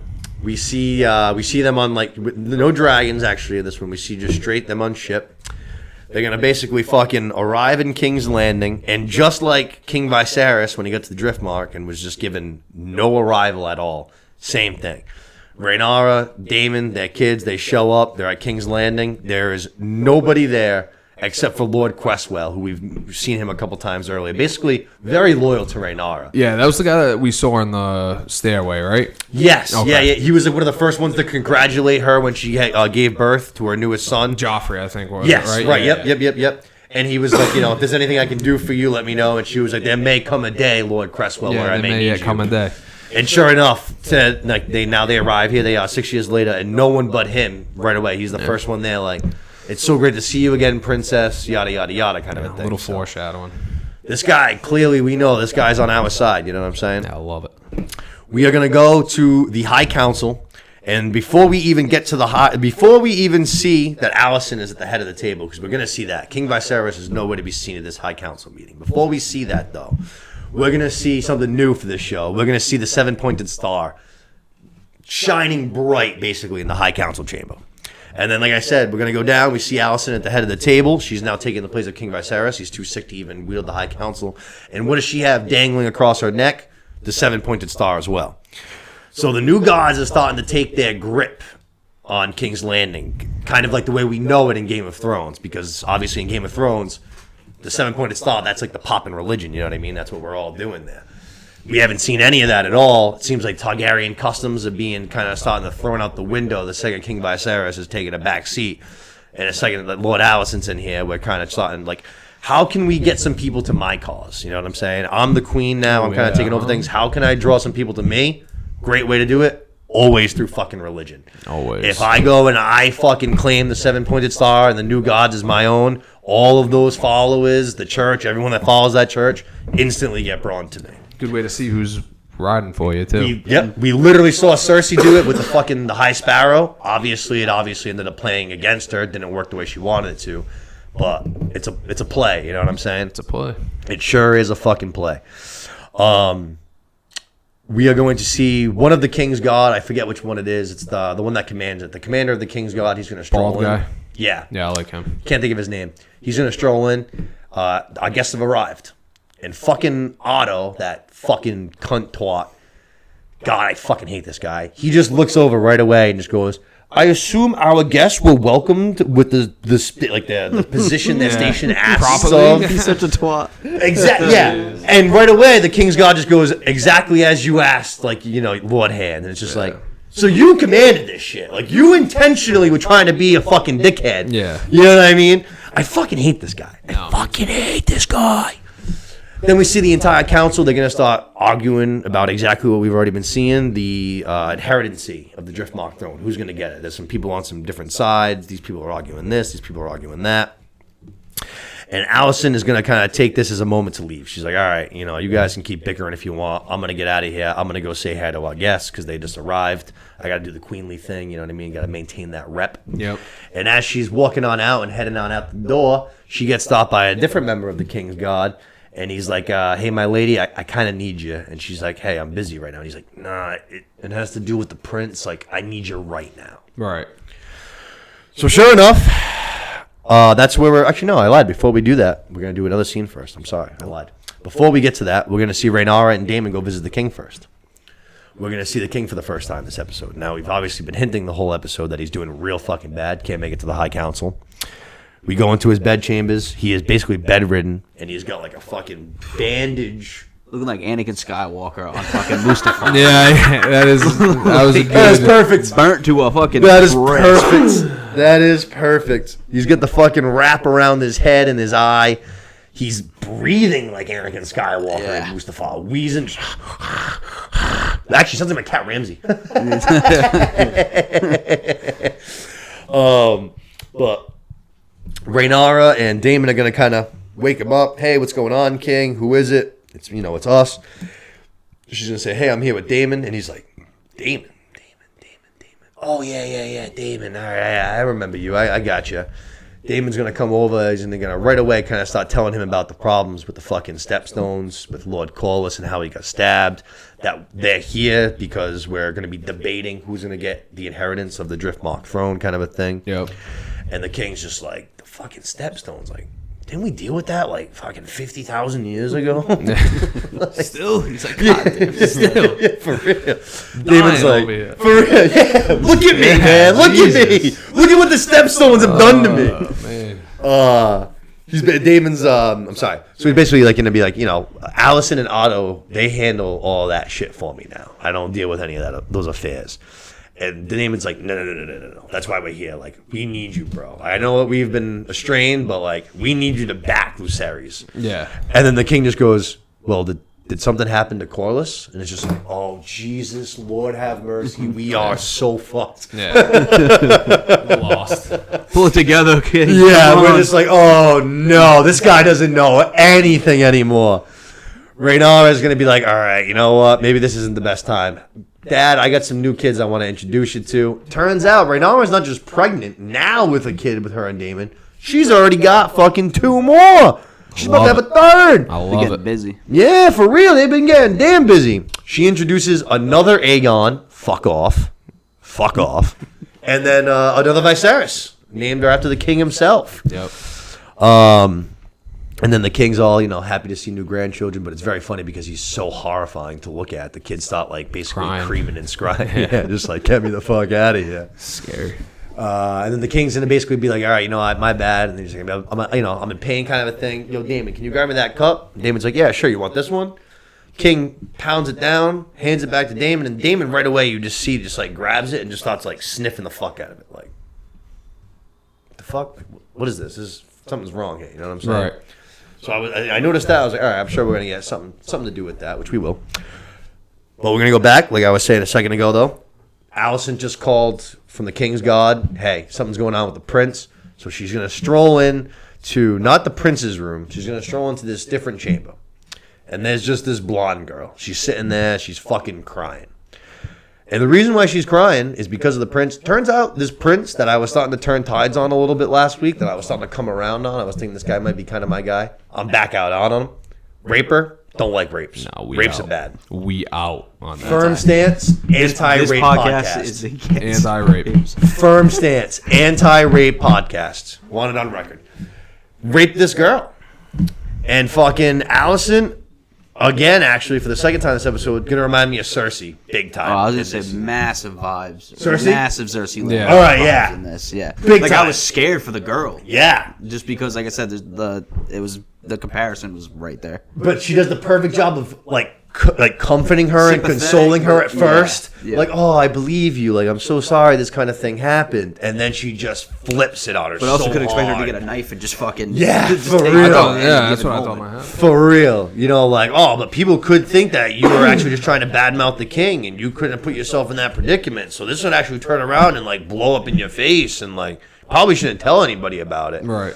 So the girl, sure enough, she's like, all right, won't tell a soul. Allison hands her a big old bag of gold. Here you go, take this.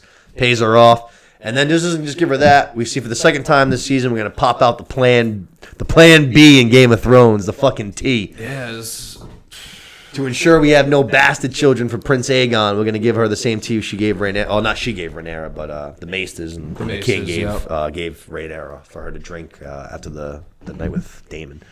But that plan We B. sure was that, or we sure was a way like? Do we know that she survived? That's what I was wondering. Because doesn't later in the episode someone come in and say, "Where's Hyana?" or something, and she's like the one that, like, I don't know, serves the boys or something, and then she gives that woman like a hug. Oh, I don't know. I kind of took it as it was a potion to kill her. That's what I did too. Oh, I thought no, because didn't we just see? Because there's a scene later in the episode Didn't where we just see that in the posting though? I thought. I feel like me and you just saw that. Maybe I'm just What's crazy. that? I thought we just saw in the posting they talked about that scene and they were just like, I thought they said it was like, oh no, it was the Plan B again. it could have been. I might not have been paying attention Yeah. while we were watching.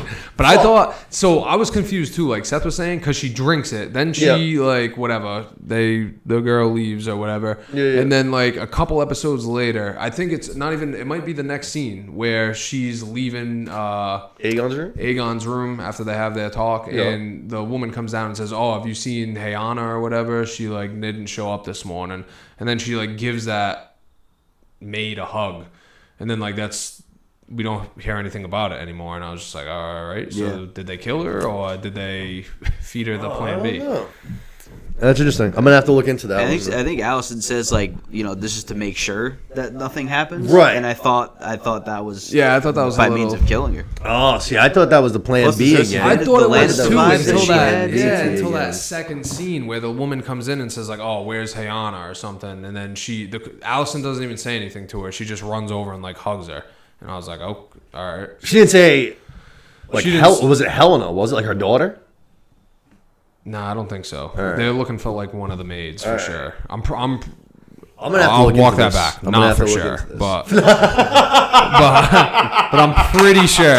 I'm pretty sure she's looking. She's looking for the maid. I think I'll have to go back and rewatch tonight. But that's sort of what I thought. I thought it was Plan B at first. Diana is her name. Diana's Diana, yes, that's- right. Yeah, so I think gonna that's what it is. I swore on that fucking after thing, like the post next week on Game of Thrones when they bring in the Yeah, writers and yeah. shit. I swore that we just saw that, but I could be wrong. I don't know. We'll fact check it. But yeah, we will have to fact check. check Either it. way, she's dead or we just killed the baby, but I don't know. Either way, tough scene in total. And you can tell that this was the only difference though that I would say is when the scene ended, Alicent looked like she didn't like doing what she did, whereas Cersei would have just walked out of there without even batting an eye. Alicent looked uncomfortable with what she had to do. You know what I'm saying? Like she was upset. Like fuck, my son's a real cockhead. Yeah, she knows it for sure. Yeah, she definitely she knows does. it. And that's what she's going to go do. She's going to go and confront him. She's going to go into Aegon's quarters. Aegon is fast asleep. She's furious. She starts kind of fucking like, wake up, wake up. Rips the sheets off of him. And sure enough, he's like, yo, like, what? What the hell did I do? And she's like, yo, like, what happened with Diana? And this dickhead, after just raping a girl, just like, oh, it was just some harmless fun. She didn't even go make a big deal out of it. It's just like, dude, like, you are the worst. I was coming around on you a little bit last week because I thought you were just the playful one who didn't want to rule. You just wanted to drink and party. But you can't be doing this shit. No. You can't be like, come on. She gives him a man. good smack too. She does. He deserves Yeah, worse yeah, than yeah, that, yeah. but Yeah, she mentions like on today of all days, which I have to imagine like I don't even know why. Because Rhaenyra and Daemon are here? Because of the trial? You know what I mean? I have no idea. I didn't know maybe either. just like something that is like they could use against them, I guess. Right, because they're in That's- town. I don't know. That must be the only thing. Yeah. Because he's gonna ask the same question. He's like, "Well, like, what day is it?" And she fucking belts him, and then she Yeah. goes, "You are no son of mine." And I was just like, "Wow, ouch." She's tough. Yeah, Cold blood, yeah. no shit. I was like, "Damn, that was ferocious." And then she is going to leave that chamber, and then she's going to go enter a new chamber. Alicent's going to stroll into Rhaenyra and Daemon's quarters, and she's going to kind of give them like a nice little fake welcome, like, "Oh, it's so nice to see you. It's been so long." And Daemon right away doesn't waste any time, just like, "Oh yeah, it's been so nice. It's been so long. Like you couldn't send anyone down to like fucking greet us." Yeah. You know what I mean? Like maybe give us He a was welcome. so funny too. Like just like sat down and like rolled his eyes as soon Yeah. as he came in. Like he was just like, fuck this bitch. For real. Like, I know your fucking Get games, outta dude. here. Get out of here. I've been playing these games since before you were born, child. You know what I mean? Because you can tell that Damon still definitely looks at her like a child. You know what I'm saying? You know what I'm saying? Doesn't give that like any respect for her. I think that it was cool. They showed it too. They were like, "Oh, this is it's been the first time I've seen you in a while or something," and they pan right to Rhaenyra's arm. With Oh the scar. yeah. So I thought that was kind of cool. Yeah. It covers that up real quick. She doesn't want to give any weakness away. But like I said, Damon's gonna kind of call her out. She's like, yeah, well, there's things going on. The king's condition's worse, and I have a lot to handle. And then that's when fucking Damon again is gonna just be like, all right, yeah, that's a good point. I'm glad you brought that up. What the fuck is going on? Because you guys are just driving Milk of the Poppy apparently down my brother's throat. He doesn't know anything. He doesn't know who I am. He forgot what happened to Lord Corlys 30 seconds after I told him. Doping him up. Yeah, for real. Like, he had fucking skin issues and shit. He was rotting away. His brain wasn't deteriorating rapidly the last time I saw him. Something's fucking going wrong, you know what I'm saying? And she's like, oh, yeah, fucking, he's real sick, and I'm just doing it to take the pain away. And then he's like, okay, fine, I'll triple down. If that's the case, why have all of, like, the Targaryen customs been removed from every place in the Red Keep? And why are there fucking 7-pointed stars all over the place? Yep. So it's like Damon just pointing out thing after thing after thing that clearly the High Towers are just changing and trying to fucking take over King's Landing little by fucking little. You know what I'm saying? That's it. You can just tell Allison's really starting to... She's digging in now, man. At first, she was slow to the game. She had to get some lessons from Dad and try to figure out how things work, but she's starting to fucking play. Yep. But she's going to remind them that the reason that they're here is for the Driftmark throne trial. It's going to be happening tomorrow, and she kind of says, hey, don't worry about all the accusations you just throw my way. Me and my dad are going to be the ones that are going to be basically playing judge, and, we'll be straight up about it. And it's just like, fuck. We're fucked. Yeah. We're in a bad spot here. We're in trouble, you know what I mean? If her and Otto are our judge, jury, and executioner, we're both dead. Yeah, exactly. From there, we're going to go to one of the coolest scenes in this episode. We're going to go down to the training grounds. And Rhaenyra's two boys, Jace and Luke, we've seen them training in this previously a few years ago. Now they've been in Dragonstone. So they're kind of taking a little look around the place, reminiscing kind of. Yeah, a little walk down memory lane. Yeah. And Luke's finally starting to catch on, we see, as Jace already has. Luke's going to be like, hey, everyone's looking at me. And Jace is like, who gives a fuck? Doesn't matter, you know what I mean? And Luke's like, well, everyone wouldn't be looking at me if I looked more like fucking Laenor instead of, Sir Strong. Right. So he's clearly starting to catch on to his inheritage. But, Jace kind of says, just, fuck it, doesn't matter. They can't prove it. Exactly. Yeah, exactly. They can't prove shit. And we're going to see Sir Criston Cole. And he is going to be fucking dueling with fucking Eye Patch Aemon, man. Fucking 38-year-old Aemon, older than his mother, brother, and sister. Kid's got a dragon now. He aged 45 years overnight. And boy, can he fucking fight.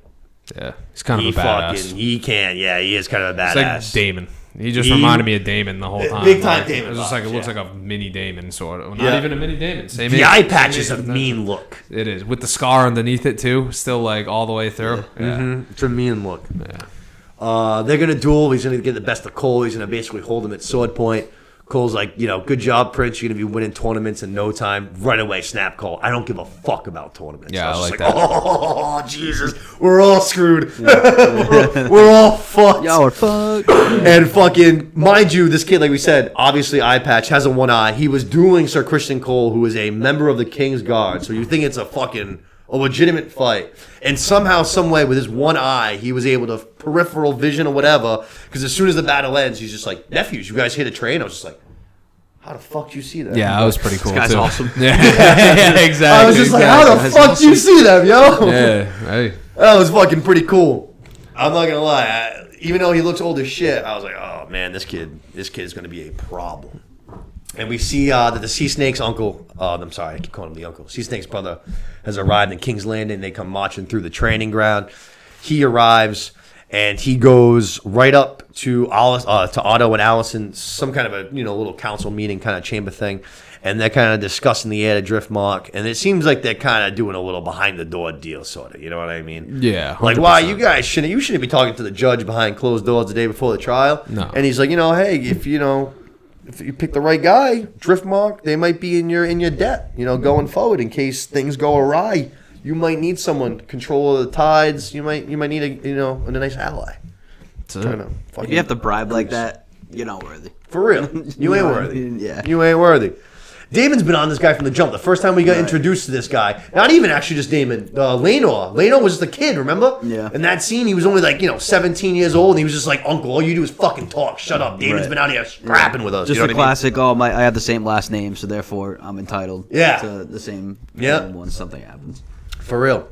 From there, we're going to go to an interesting conversation. We're going to go back to the weirwood trees in King's Landing, which I finally checked it because I fucking knew I read this when I was reading fucking like Game of Thrones and stuff. There is no weirwood tree in King's Landing. It was torn up like fucking years ago along the rest of them. So the fact that there's like a weirwood tree in like so many scenes in this show is so weird to me because like it has to serve some sort of a purpose. There's been countless conversations, and they're all mostly, for the most part, secretive ones. It's like Allison and Clubfoot, or Rhaenyra and Daemon when he first gets to King's Landing and they're like young. Yep. It's always big conversations that are happening in front of this tree, and I don't understand necessarily why, because it technically shouldn't be there. And we also know for a fact that the Three-Eyed Raven's number one go-to move to look through things, to watch visions, is the weirwood trees. So I'm not sure if it keeps doing that intentionally for something, but it's just something I keep noticing. I mean, I'd love to go down that rabbit hole, but He's the grandson of Rhaenyra and Daemon? I saw that. The Three-Eyed Raven? Yeah, I The saw that. Three-Eyed Raven is The what? grandson of Grandson. Daemon and Rhaenyra. The Targaryen one. Yep. Oh, yeah. The Blood Raven, they call him. Yeah. All right, yeah. I was saying that's kind of what I was talking about, because that's how you know about. That's how I knew about him, like the werewoods from the book, is because they tore all of them down, kind of because they were like a sign of religion, basically. They like ruin these people's motivation. They tore up all of these trees to get rid of them. They also thought that there might be also some possible magical ties to them, which of course there is. So they like removed them all, and now, like I said, the fact that there's this one in King's Landing is weird to me, because I don't think it's supposed to be there. I think it's already supposed to be gone. Because if it's not, I mean, it's supposed to be torn down after this, and I can't think of any reason why it would be torn down after this. You know what I'm saying? The Targaryens weren't really about like removing old customs and shit. Right. It's weird. I don't know. But regardless, Rhaenys and Rhaenyra are going to have a little conversation. We haven't seen too much of these girls together on screen. Rhaenyra is going to kind of be like, what are you here for? Are you here to help me, or are you here to hurt me? Because you can easily do either one. Right. And Rhaenys is going to kind of question her, like, well, what the fuck happened with my son? You know what I mean? And Rhaenyra is going to just fucking do what she's done a couple times and just lie right through her teeth. And she's going to go, I had nothing to do with your son in any way. I didn't order it. I had nothing to do with it. I'm fucking innocent in all this. And then she's going to offer her a pretty good deal on top of that, which is always a good way to bring people to believe your side after that. She's going to say, hey, why don't we fucking marry off? Why don't I give you both my sons, Jace and Lucerys? You got 2 granddaughters from Daemon, Baela, and Rhaena. Let's marry all these kids off. 2 of them will rule the Driftmark. 2 of them will rule the Iron Throne. Not as good a deal as you're going to get. I would agree. Rhaenys seems pretty desperate of you. Rhaenyra, right away, what the fuck does that matter? Is it like, which is a great call, which right away I'm like, great point. Yeah. Is it desperate? Sure, maybe. Doesn't Is it a matter, good deal? Yeah. Yeah, exactly. 100%. Do you now get your grandkids on the Iron Throne and the Driftmark Throne? Yeah. Like, who cares if it's desperate? If Right. it's best for all parties, then let's fucking dance. You know what I mean? That's it. And then Rhaenys gives a pretty good line where she says, tomorrow the High Towers land their first blow, and I have to stand alone. And I was just kind of like, well, that's weird. Why do you have to stand alone? You were just offered basically an alliance, a hand, you know what I'm saying? A grasping hand to hold on to and help you through this. Why are you saying you have to stand through it alone? Right. Weird.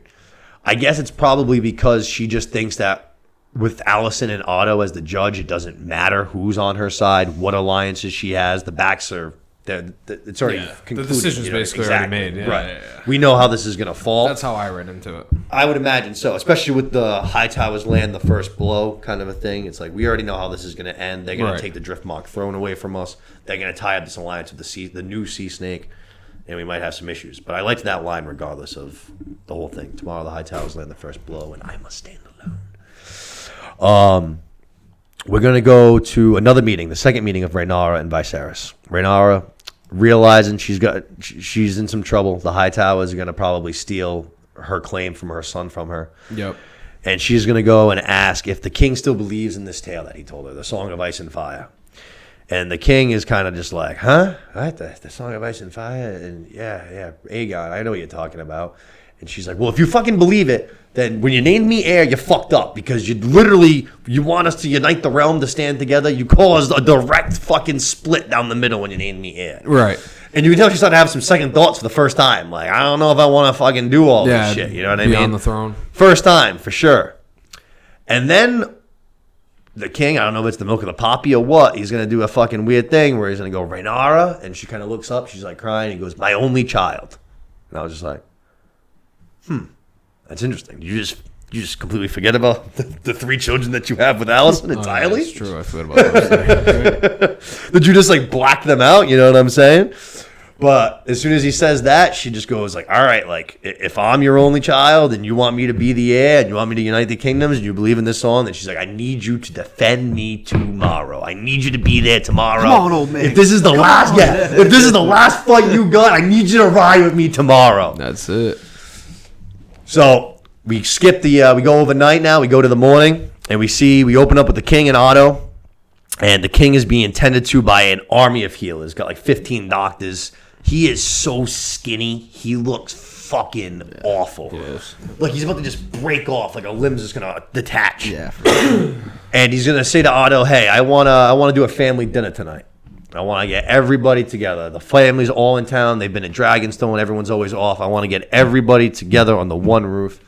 And Otto right away is just like, yeah, all right, sure. Let's get some milk of the poppy over here for this guy. Lots of milk of the poppy. This guy's losing it over there. Yeah, this guy's, he's making too much sense. Talking He's crazy. making sense. Get him some milk of the poppy. Make him milk of the poppy. And the king sees through it. Finally, the king's like, no. I ain't fucking going to be delusional today. No milk of the poppy for me. I'm going into this shit stone sober. Just call the fucking dinner like I told you to, all right? You're my hand. Do what I told you to do. And Otto's probably like, fuck, I'm going to have a long day.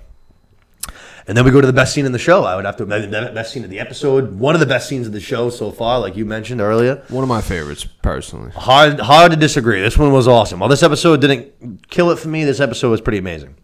We go to the throne room. It's, trial day. We're going to find out who's going to be the succession line for the Driftmark throne. We have Otto on the throne himself. Allison's kind of just standing right off next to him. So we have our two judges, basically. King Viserys, nowhere to be seen. We got the Sea Snake's brother. And then we got Rhaenyra, Daemon, and then the kids. Yep. Sea Snake's going to go first. Going to, basically, without saying it, my bloodline's pure. This one's fucked up. Without coming straight out, but, hinting at it, kind of. And Rhaenyra's gonna go, yo, what do you mean, yo, bloodline's pure? So are my boys, you know what I'm saying? They're fucking pure too. And if you really were so about your blood, you wouldn't be trying to take it away from your blood. Right. Sure enough, he's just like, yeah, all right, dude. Kind of brushes her off, like you ain't no family of mine. Yeah. Kind of thing, Then, all right, Rhaenyra's turn. Let's get Rhaenyra to take her turn to make her speech. And right as she's about to fucking start, stop, fucking king. John Cena's theme song plays. For real. The Undertaker or something. I like that. A fucking Cena music hits. And fucking we announce King Viserys, first. And this was also something that they did different too. They haven't announced this too, along with the 7-point star. They announce him as ruler of the Rhoynar, the Andals, and the First Men, which is something new too that they've done. Obviously, we've seen that in Thrones. It's something that's going to be the regular part, but it's the first time they've done that in this show. They've changed up basically the titling and shit like that, and how they look at Westeros as a whole. All right. Which I thought was interesting. Did not pick up on that. Yeah. But the king's going to start strolling in. He's got an awesome fucking mask on. Wicked. Yeah, I love Phantom the of the mask. Opera looking. Phantom Yeah. of the Opera. Good Gold. call. Gold, though, yeah. Wicked cool. Didn't think of that one. Fucking sick-ass mask.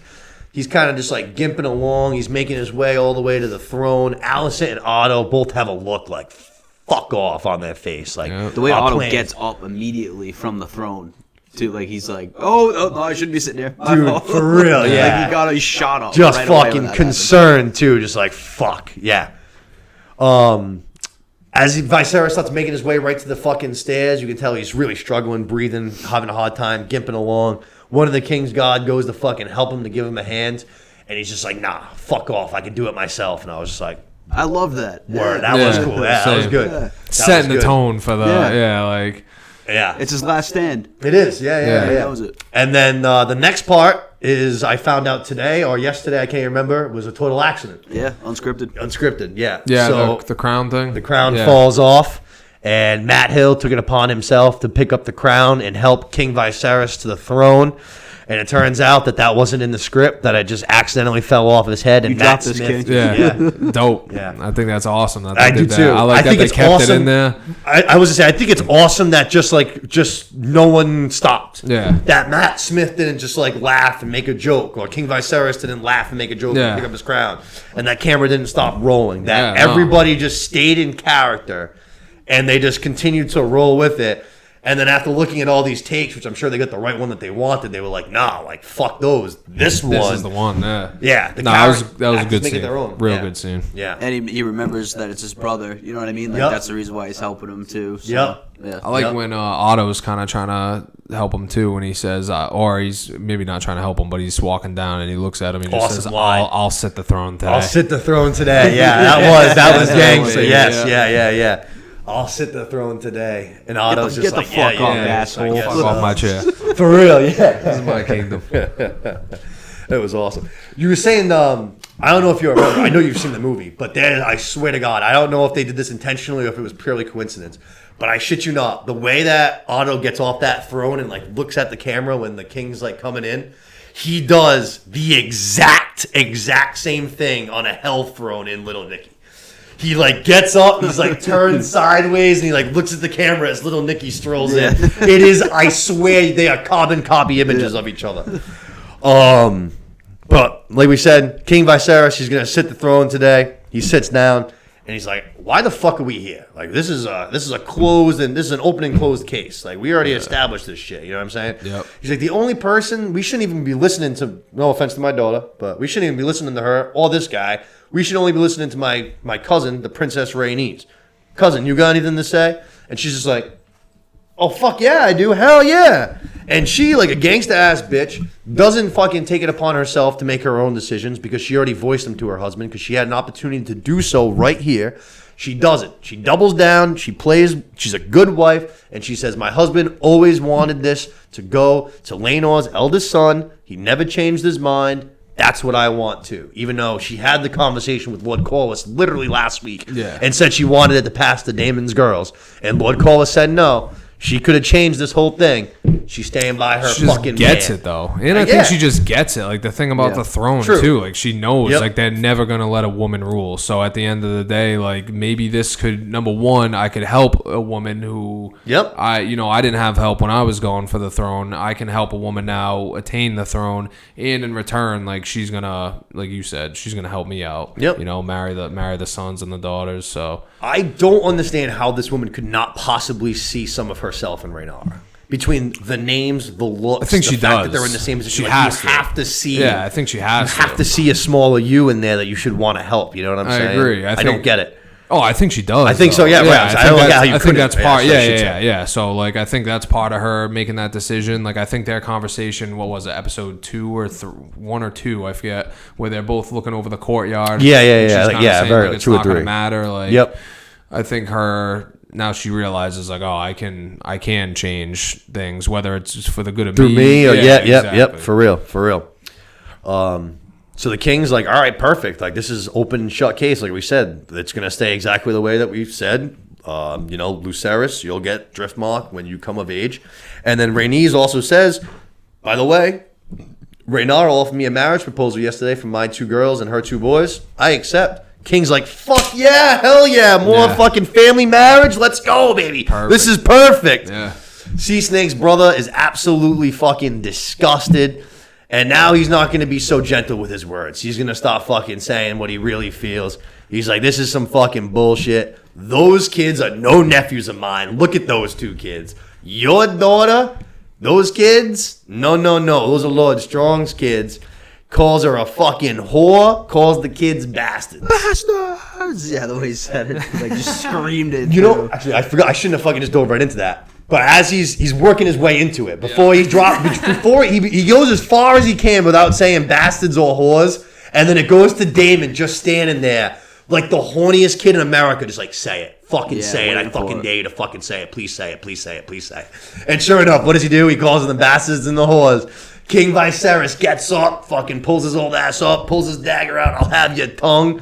Before he can even have him or a king's god make a move, Daemon has pulled out his sword and just clean cuts through this dude's fucking head. Doesn't decapitate him because you can still see his bottom half of his mouth Yeah, and his cut him tongue. right in the middle. Yeah. Yeah. And he even says it. He goes, he can keep his tongue. This was straight up just old school Game of Thrones. Like I sat up from my seat, was like, oh my, like mouth dropped, like oh my god, Yeah.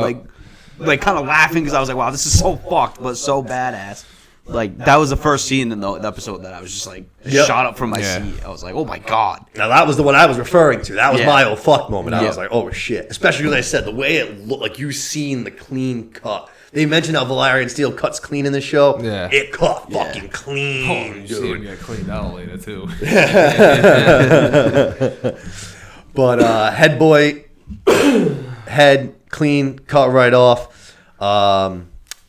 So basically, kind of ends. We have the succession. Lucerys is going to get it. King's weak. He's going to kind of head out. They're going to try to give him more milk of the poppy. And again, he's going to say, no, like, I want to stay clear today. Like kind of Seth said, you kind of get the feeling that this is kind of the last stand for the He king. wants his dinner and that's it. That's right. He just wants his last family dinner and Yeah, whatever clear-headed. happens after that happens after that. Yep. He did his last, his last kingly duty, if you want, you know what I'm Right. saying? His last meeting, his last sitting on the stand. Set that straight. Set that record straight. Yep. You know. Took care of his daughter. Took care of his brother. Now it's time to go have some food. You know what I mean? But we see real quickly, again, kind of like what you guys were just hinting at, we see the body of the sea snake's brother. And they like laid it out. The sisters are preparing it for like the funeral. The head is just like laying in two parts. So I was like, that is fucking gnarly, dude. The maester's talking to Rhaenys like, hey, you should look away. It's bad luck. Rhaenys is just unbothered as shit. Like, you know. Doesn't I've she seen say enough. that too earlier in the series? Like she tells somebody, I forgot, that it's bad luck to look over the dead or something like that. I thought I heard that earlier in the season, so now it's kind of cool. It's coming back full circle, and like she's just standing there looking over. Yeah, maybe. dead body. It could be. She has. I'll tell you one thing. If there was one character I thought for sure was going to get more screen time on this show, it's without a doubt Rhaenys. I thought she was going to be a bigger, essential role in this whole thing. Maybe she still will be. Maybe Right. once the king's dead now, maybe she'll start to play a bigger role. Yeah. I thought she was definitely going to be a bigger part of this show. And now we got to get to the other real big scene. That throne room scene was the first big one, and then I would say that now we're at the king's dinner feast, and then this is going to be the other big scene here where things are really going to kind of pop off. We have the whole family together. We're going to toast to some new marriages now that Rhaenyra and Rhaenys' kids are going to be, marrying off. We're going to toast to the new Lord of the Tides. We see Aegon talking that shit fucking to Jace. He's like, yeah, you finally get to sleep with the girl now. Shit's there. Just like, dude, you fucking raped a girl this episode. Can you not, talk shit about, you know what I mean, having sex? Like, you scumbag. You were coming on people last week. Like, you're a scumbag. The king's, kind of saying how he's sad that the family's been quarreling for so long. He takes his mask off, and we see that the reason why he's wearing this mask and the bandage that he was hiding earlier, his eye is straight fucking gone. Yeah, no eye. You can see into that thing, into the socket. Yeah. It's gnarly. It looks It was gross. pretty nasty. Yeah. But he's like, I want you guys to see me tonight. He's like, I don't want you guys to see me as the fucking king. I want you guys to see me for who I am. A father, a brother, a fucking husband, a grandsire, all of that. And he goes, this shit must come to an end because this is what's going to kill the Targaryen line. If the dragon eats itself, that's how this thing ends. We need to come together. This shit must end right now. If not for the throne, if not for the kingdoms, do it for me. Yeah. Do it for me. The guy who loves you. Do it for me. And Rhaenyra's going to be the first one that steps up, and she's going to fucking raise a toast. She's going to say, hey, Allison, I know we've had our problems and shit, but no matter what, one thing I can't take against you is you have been a loyal fucking wife. You have been here for my dad. He has been rotting. You had sex with that gross, rotting flesh. You let him impregnate you 3 times. You have been a ride-or-die chick, and even though we've had some problems. Too. Yeah. For real, yeah. Like you love your children. Yeah. We might have our differences, but good shit. You've done some good. You know what I mean? And Allison, same thing. She even though she's out for herself a little bit more now, she still has love for the king. Maybe a little bit for Rhaenyra, somewhere real deep down inside from their childhood friendship. She's going to do the same thing. She's going to raise a toast of her own to Rhaenyra and her family. Bridges are mending. Everything seems like will be good. And then Allison says a real interesting line to me. She goes, "You'll make a fine queen." And Otto fucking record scratch, like dog, like, huh? What did you just say, bitch? You'll make a fine queen. Like, we're in this game together. What are you talking about? I thought you were just playing coy for the king. You serious? What are you talking about, girl? You can't be kidding. You got to be kidding me, right? Then we see Aegon still doing more shit talk. Fucking just certified cunt. He goes like, what is he like? He goes up to Jace's new soon-to-be wife, Baela, and he's like, if you want to be satisfied, kind of thing. Like, come see me. I'll get you satisfied. You know what I mean? Jace, though, like a gangster, we saw him earlier in the show, trying to be the kingly guy, learned High Valyrian. Again, kingly guy, gonna take the high road. Been getting shit talked this whole dinner. Raises a glass. Hey, Aegon, Aemon, I had some fond memories growing up. I hope we can be allies and friends down the road. You know what I mean? Just takes the high road, like shoves it right in his face, kind of thing. Doesn't give him the reaction he wants. And then Helena, she's going to take the mic. She's going to go and basically make the best speech because it was 2 seconds long. And she's going to basically just say, my brother and husband's a weird fucking weirdo and he doesn't pay any attention to me. Well, she says another weird thing before that, too. What was it? She says, beware the beast beneath the boards. Beware the beast beneath It's the one of those things that she like mumbles before talking. She says, yeah. beware the beast beneath the boards. Beware the beast beneath Whatever that may mean. Could be. I don't know if that means like maybe a hidden dragon that nobody really knows about.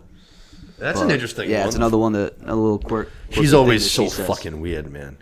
I thought that was funny though. Basically, just kind of shit talking Aegon. It's about time someone does it. And then Jace is like, "All right, you don't like your brother. I don't like your brother either. Let's go fucking dance." And we instantly see right away as they start dancing in this weirdest. I'm sure it's an orchestrated dance because they both knew the Dance of the Dragons, if you will. Yeah, I was like, "You two are weird. Y'all two should have been together because y'all both kind of weird. Y'all deserve each other. You know what I mean? Fucking weirdos. You guys would have been great together." And this is a cute little thing because as they're dancing and no one's shit talking in this exact moment in time, the king kind of just drinks it all in. You see, we go to kind of King Viserys, pleasant music playing, and he's kind of just, like I said, drinking this moment in. He wanted this dinner. He's, like Seth said, I like that analogy. He's making his last stand. He's with his family for the last time. He's made his last plea to these people. And he's going to take the last look while everyone's still happy. And he's like, all right, I'm good. I'm going to go off to bed. Guys, get me the fuck out of here. And his team comes and carries him on off. And then as soon as he leaves, Aemon's like, all right, I'm better than my shithead brother. I'm not going to shit talk in front of the king, my dad. I'm going to wait till he leaves. He's going to get up. He's going to make a toast of his own to his 2 cousins, Jace and Luke. And basically just going to... 2 strong boys who are just so strong, and I'm so proud of how strong you guys are, and way to be strong, you strong motherfuckers. Well, you know what, too? Remember what they served on the table before he did that? No. Was a pig. The pig. And they were laughing at him, too. They put some dragon ears on a pig.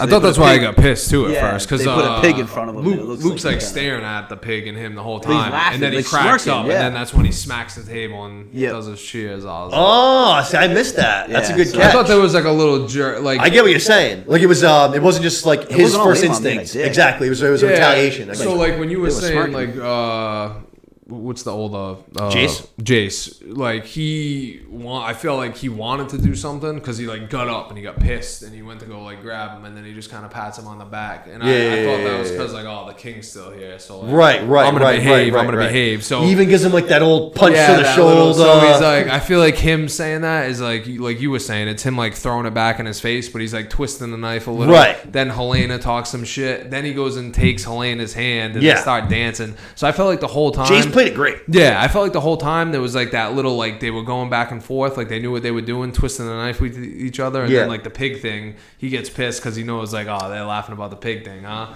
That makes sense. I did miss that. Even though he's riding the biggest dragon in the 7 Kingdoms. Yeah. Right. And clearly now he's like a battle fucking tested, not tested, but he seems like he's got some skill with a blade. You know what I mean? For sure. But basically, fucking, like I said, the strong toast, you know what I mean? Aegon fucking doesn't even wait for Luke to do anything. I thought it was kind of funny. Aegon just being the bully he is, just like take Luke's head and just like dumps it into the bowl of soup. I thought it was hilarious. Just like, for no, like basically no reason. Yeah. But then Jace is going to be the one that kind of confronts Aegon, hits him with a punch. Aegon being 45 years old, having man strength, and being 50 years older than everybody else in the show, just shrugs it off. And then just like pushes Jace so easily down to the ground. And I was just like, aren't you guys supposed to be, like, I thought either Jace is supposed to be older than you or he's supposed to be the same age. And now you just look like a man and he looks like a child. And you're just like pushing him away and making him look like a little bitch. It looked like the scene where he pushes him in the dragon pit, I thought. Like when he gets his eye cut. Oh, and they're like duking it out and they're kind of fighting. He just like tosses him to the side. He falls on his back. You know what I mean? It was just so fucking easily falls. Yeah. I was just, I don't know. That was the only that really bothered me this week. Was I didn't dislike the Aemon kid. I thought he was badass, but it was just like, dude, you're too old. Like you're supposed to be like 15. You're he like looked fucking old. 40, dude. He just reminded me of Daemon the whole time. Wicked bad. All I could think of was like, all right, this could be Daemon's brother, like his twin. Yeah. But like I said, he's going to kind of push him off, and then the girls, Alice and Rhaenyra, are going to kind of like, all right, send the boys to your room. Like, all right, everyone go to bed. Like, it's enough of that. No more fighting. But as Aemon kind of walks out after pushing Jace and kind of talking a little shit, he's going to kind of stop for a second and kind of looks at Daemon and almost sizes him up. And Daemon just like smirks, just like, dude, you bet you wish you could, dude. Like, I don't know when this is going to happen. Oh, it's going to happen. Yeah, sign me the fuck up when that happens. It's going to happen. It's going to happen. And the funniest thing is like I said, the girls escort the boys to bed. Like, guys, go to your beds. But obviously, Daemon's not one of the boys, doesn't have to leave. But like I said, after he gets sized up, he just smirks and he just like follows them out. Anytime, baby. Yeah, anytime. For real. I'll follow you to your chamber in case you change your mind on the way and you want to test me, dude. Anytime you want. Anytime. I love it. I can't wait, though. Damon's going to fucking give that kid the smoke. I hope. I fucking hope. If that kid kills Daemon, I'm going to have... Oh, my God. There's going to be letters written. There's going to be letters written. But we're going to pretty much close out the episode. We're doing long today. Holy shit. We see that Damon's old whore. I don't know what else to call her. His old lady there, the old brothel wench. Yep. I hate to be mean to her, but I don't know what else to call her. Seems like she's up to her old tricks. She is... the girl that brought the tea in, I think, right? Isn't that what you said? That was the girl that brought the tea in. All right. To Queen Alicent and to Diana, the girl that was raped. The tea that we're in question about that we're not entirely sure. Either Plan B or some We're fact checking that. We'll have to look into that, yes. But that handmaid is the one that it seems like is on a payroll for Daemon's girl. She says, busy night at the castle, and she's just kind of like, yes, your grace, you know what I'm saying? Yeah. So she's clearly got some scoopage. Surprised she's still around. I totally forgot about it. Forgot about it, yeah. She had the other little spy, too. The kid outside of right. The kid that told Otto about Rhaenyra and Daemon was also in the next day with Daemon and his whore. Yeah, she gives him like a bag of magic money. Yeah, a bag of coin, I guess. So like she's definitely pulling some strings up there. I don't know what side she's on. I guess that's more my question. In that scene right there, she quite literally tells Daemon, like, my job, basically, she says, is to protect you, because I think that having his protection somehow gives her protection, which is what she wants, is that security. I think that she knows if anything goes awry, she can go to one of the most badass knights in the kingdom for protection. Yeah. So I wouldn't be surprised if this somehow is for Daemon, because if she knows that the queen's son Aegon, that they're trying to basically contend for the throne, raped and possibly impregnated some random girl, that ruins his legitimacy right to hell. True. You know what I I'm wasn't saying? thinking that. I'm hoping it's like their what's the word? Their opposite for Clubfoot. Oh man! If like the Clubfoot has her on the payroll, that would be bad, man. No, I'm not. No, I don't want her on Clubfoot. Like, but I'm saying like her, like they've got the Hightower's got Clubfoot, and they've got their version. Yeah, exactly. I got you. My bad. I got you. But we're gonna like Seth said, it's been a while since we've seen her. I think since that scene with the boy after the brothel. I think that was the last time. Which was like 2 or 3 episodes ago. Well, he leaves, right? He leaves with her to Dragonstone. That's way early. That's like episode 1. 1 or 2? Yeah. Okay, so we haven't seen her then since after the brothel thing. Yeah, it's been a while. And then the closing scene, we go to the last moments we have with the King Viserys. He is with Alicent. They're laying in bed. He asks for some more milk of the poppy, which Alicent's able to give him. And then it seems like the king is kind of, in his dying moments, the one thing that he's been holding on to is this story. The story of Ice and Fire. It's so crucial to his family, to his role as king, to his birthright, to his family, the Targaryens. It seems like he's kind of just muttering the story. That's how I took it, at least. It seems like he's trying to just mutter this story through to anybody who can listen in these last moments. And it happens to be Alicent. And he's saying, Aegon, the song that was promised, the prince that was promised, the song of Ice and Fire. And it's up to you to unite the realms. And it seems like Alicent's like, oh, yeah, like, I got it, king. Like, I got it. Yeah. She doesn't get it. She takes it as he wants his son, Aegon, to basically, like, rule and be king. And he's the one that's going to unite. And it's just like, no. This wouldn't happen if we didn't name every single kid Aegon. Yeah, like, mix up I the know. fucking names. if we just change, Joffrey, Aegon, you know what I mean? Viserys. Like it's Aegon's dream. You know what I'm saying? It's like it's just, why are we doing this now? Rhaenyra's got an Aegon, Jon Snow's Aegon, this kid's Aegon the Conqueror. It's just chaos. But that as Alicent's hearing this, it's like, oh no, like, this is the powder keg that we needed, the last few sprinkles to cause this thing to blow up after she was just like, oh, you're going to be a great king, Rhaenyra. Yeah, I thought they were sort of burying the hatchet at dinner. It seemed like they were like I feel like at the end of the day, they never really wanted to be against each other. I feel like they had a friendship at the beginning, and then obviously Hightower pushed his daughter onto the king. And the lying to Alicent definitely hurt that relationship massively. The night with Cole and Daemon. Absolutely. And the whole thing with Cole is still a little like confusing too, because she did it with Daemon though, sort of. So you know what I mean. But yeah, like I said, I felt like they were sort of burying the hatchet there at dinner. It was a good little like wrap up. Everything is going well, and then like you said, the king is he's off that milk of the poppy. Just starts blabbing. I mean, like I said, it makes sense because this is such an important part to, like I said, so many things, like his whole family line. Like, this is a story that he's been saying. It's been passed down since Aegon the Conqueror, so it's so crucial. So it makes sense, like, in these moments that this is the only thing that's kind of flooding around in his brain. You know what I'm saying? Right. It's wild to me that the Dance of the Dragons is going to be based off of just not a misunderstanding. Yeah, by Viserys, but you know what I mean? Like, Viserys dropping this information to just the wrong person. Yeah. I mean, that's crazy to I me thought that he this just was whole like, thing was going to happen just because of him thinking he was talking to somebody else. To one person and talking to it. Yeah, that's what I thought the whole time. Dying old man. I thought he was just talking to her because she's on his bad side, right? When she goes in there. So I didn't know if she is. You're right. So I didn't know if she was like. Well, the other thing, she is on his bad. No, you're absolutely right. You're absolutely right. On the side where he rots, and like his side sits on the other side. But that's a good call. I thought like maybe he was just like so, fucked up off the milk of the poppy that she came in. He's like confused. He's just like he's like you guys are saying. He's ready to die, and he thinks he's either talking to Rhaenyra or that's what I gather. That's or just like you know what I mean. Like, or he's just like you said. He's just so confused. He's just trying to get this information out, and then he says whatever he says to his. I'm assuming his first wife. Right, he says like my love or something, and then he sees her. As he's like going into Which the way they actually ended it out, like Alicent kind of leaves, and then the king's just breathing. You can tell he's just wheezing, and I thought it was great shot. Depressing, but I thought it was great the way they did it. Yeah. He's just like literally like kind of like cries almost like no more, and then it kind of fades to black, and then you hear his breathing still, and then the breathing just like cuts, and then it goes to the credit. I was just like, that was. It's like asking for mercy. Yeah.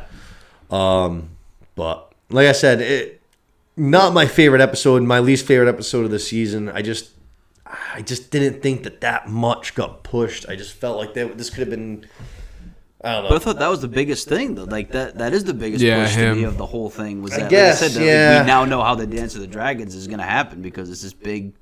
Like I said, it's a big misunderstanding from Viserys. Yeah, I think that there's a chance that even if you if you cut that, I think there's a chance that Alicent, after like a week of the king being dead, just is like, you know what, fuck all that good shit. Let's just go back to. And I'd almost rather have that too. You know what I mean? Like, if you're Alicent, wouldn't you kind of be like, are you sure? Like she said, like you're no son of mine earlier this. True. Yeah. Wouldn't it in the back of her mind be like, I don't know about that, man. Yeah. Like, are you sure? No kidding. Quick turnaround. No son of mine to, all right, I'm going to do everything I can to make All this right, kid well, king. you said it, so. For real, yeah. And he actually shows literally no leadership or kingly, like, you know what I mean? No qualities of that at all. No. Eamon, on the other hand, I was gonna say the other one's better suited for the spot. might be a little bit of a dictator, but That's all right. At least he shows, he's got the right mindset for being a ruler kind of a thing and needs to be a battler. You know what I mean? The fucking tournament line was awesome. I don't give a fuck about tournaments. Yeah, I like that a lot. Jesus Christ. I just liked the episode a lot because it was a good episode for a character that I've been bashing the whole season. Yeah, You know, definitely. that's why I got Definitely. got a boost in my book. Definitely. It was a good send off for the king. It was a good episode for him. Poor guy, man. He just wanted his family to get along, you know what I mean? Too good of it. Like I said, the actor hit the nail on the head. He was too good of a guy to be the king. And that's when I realized it. Yeah.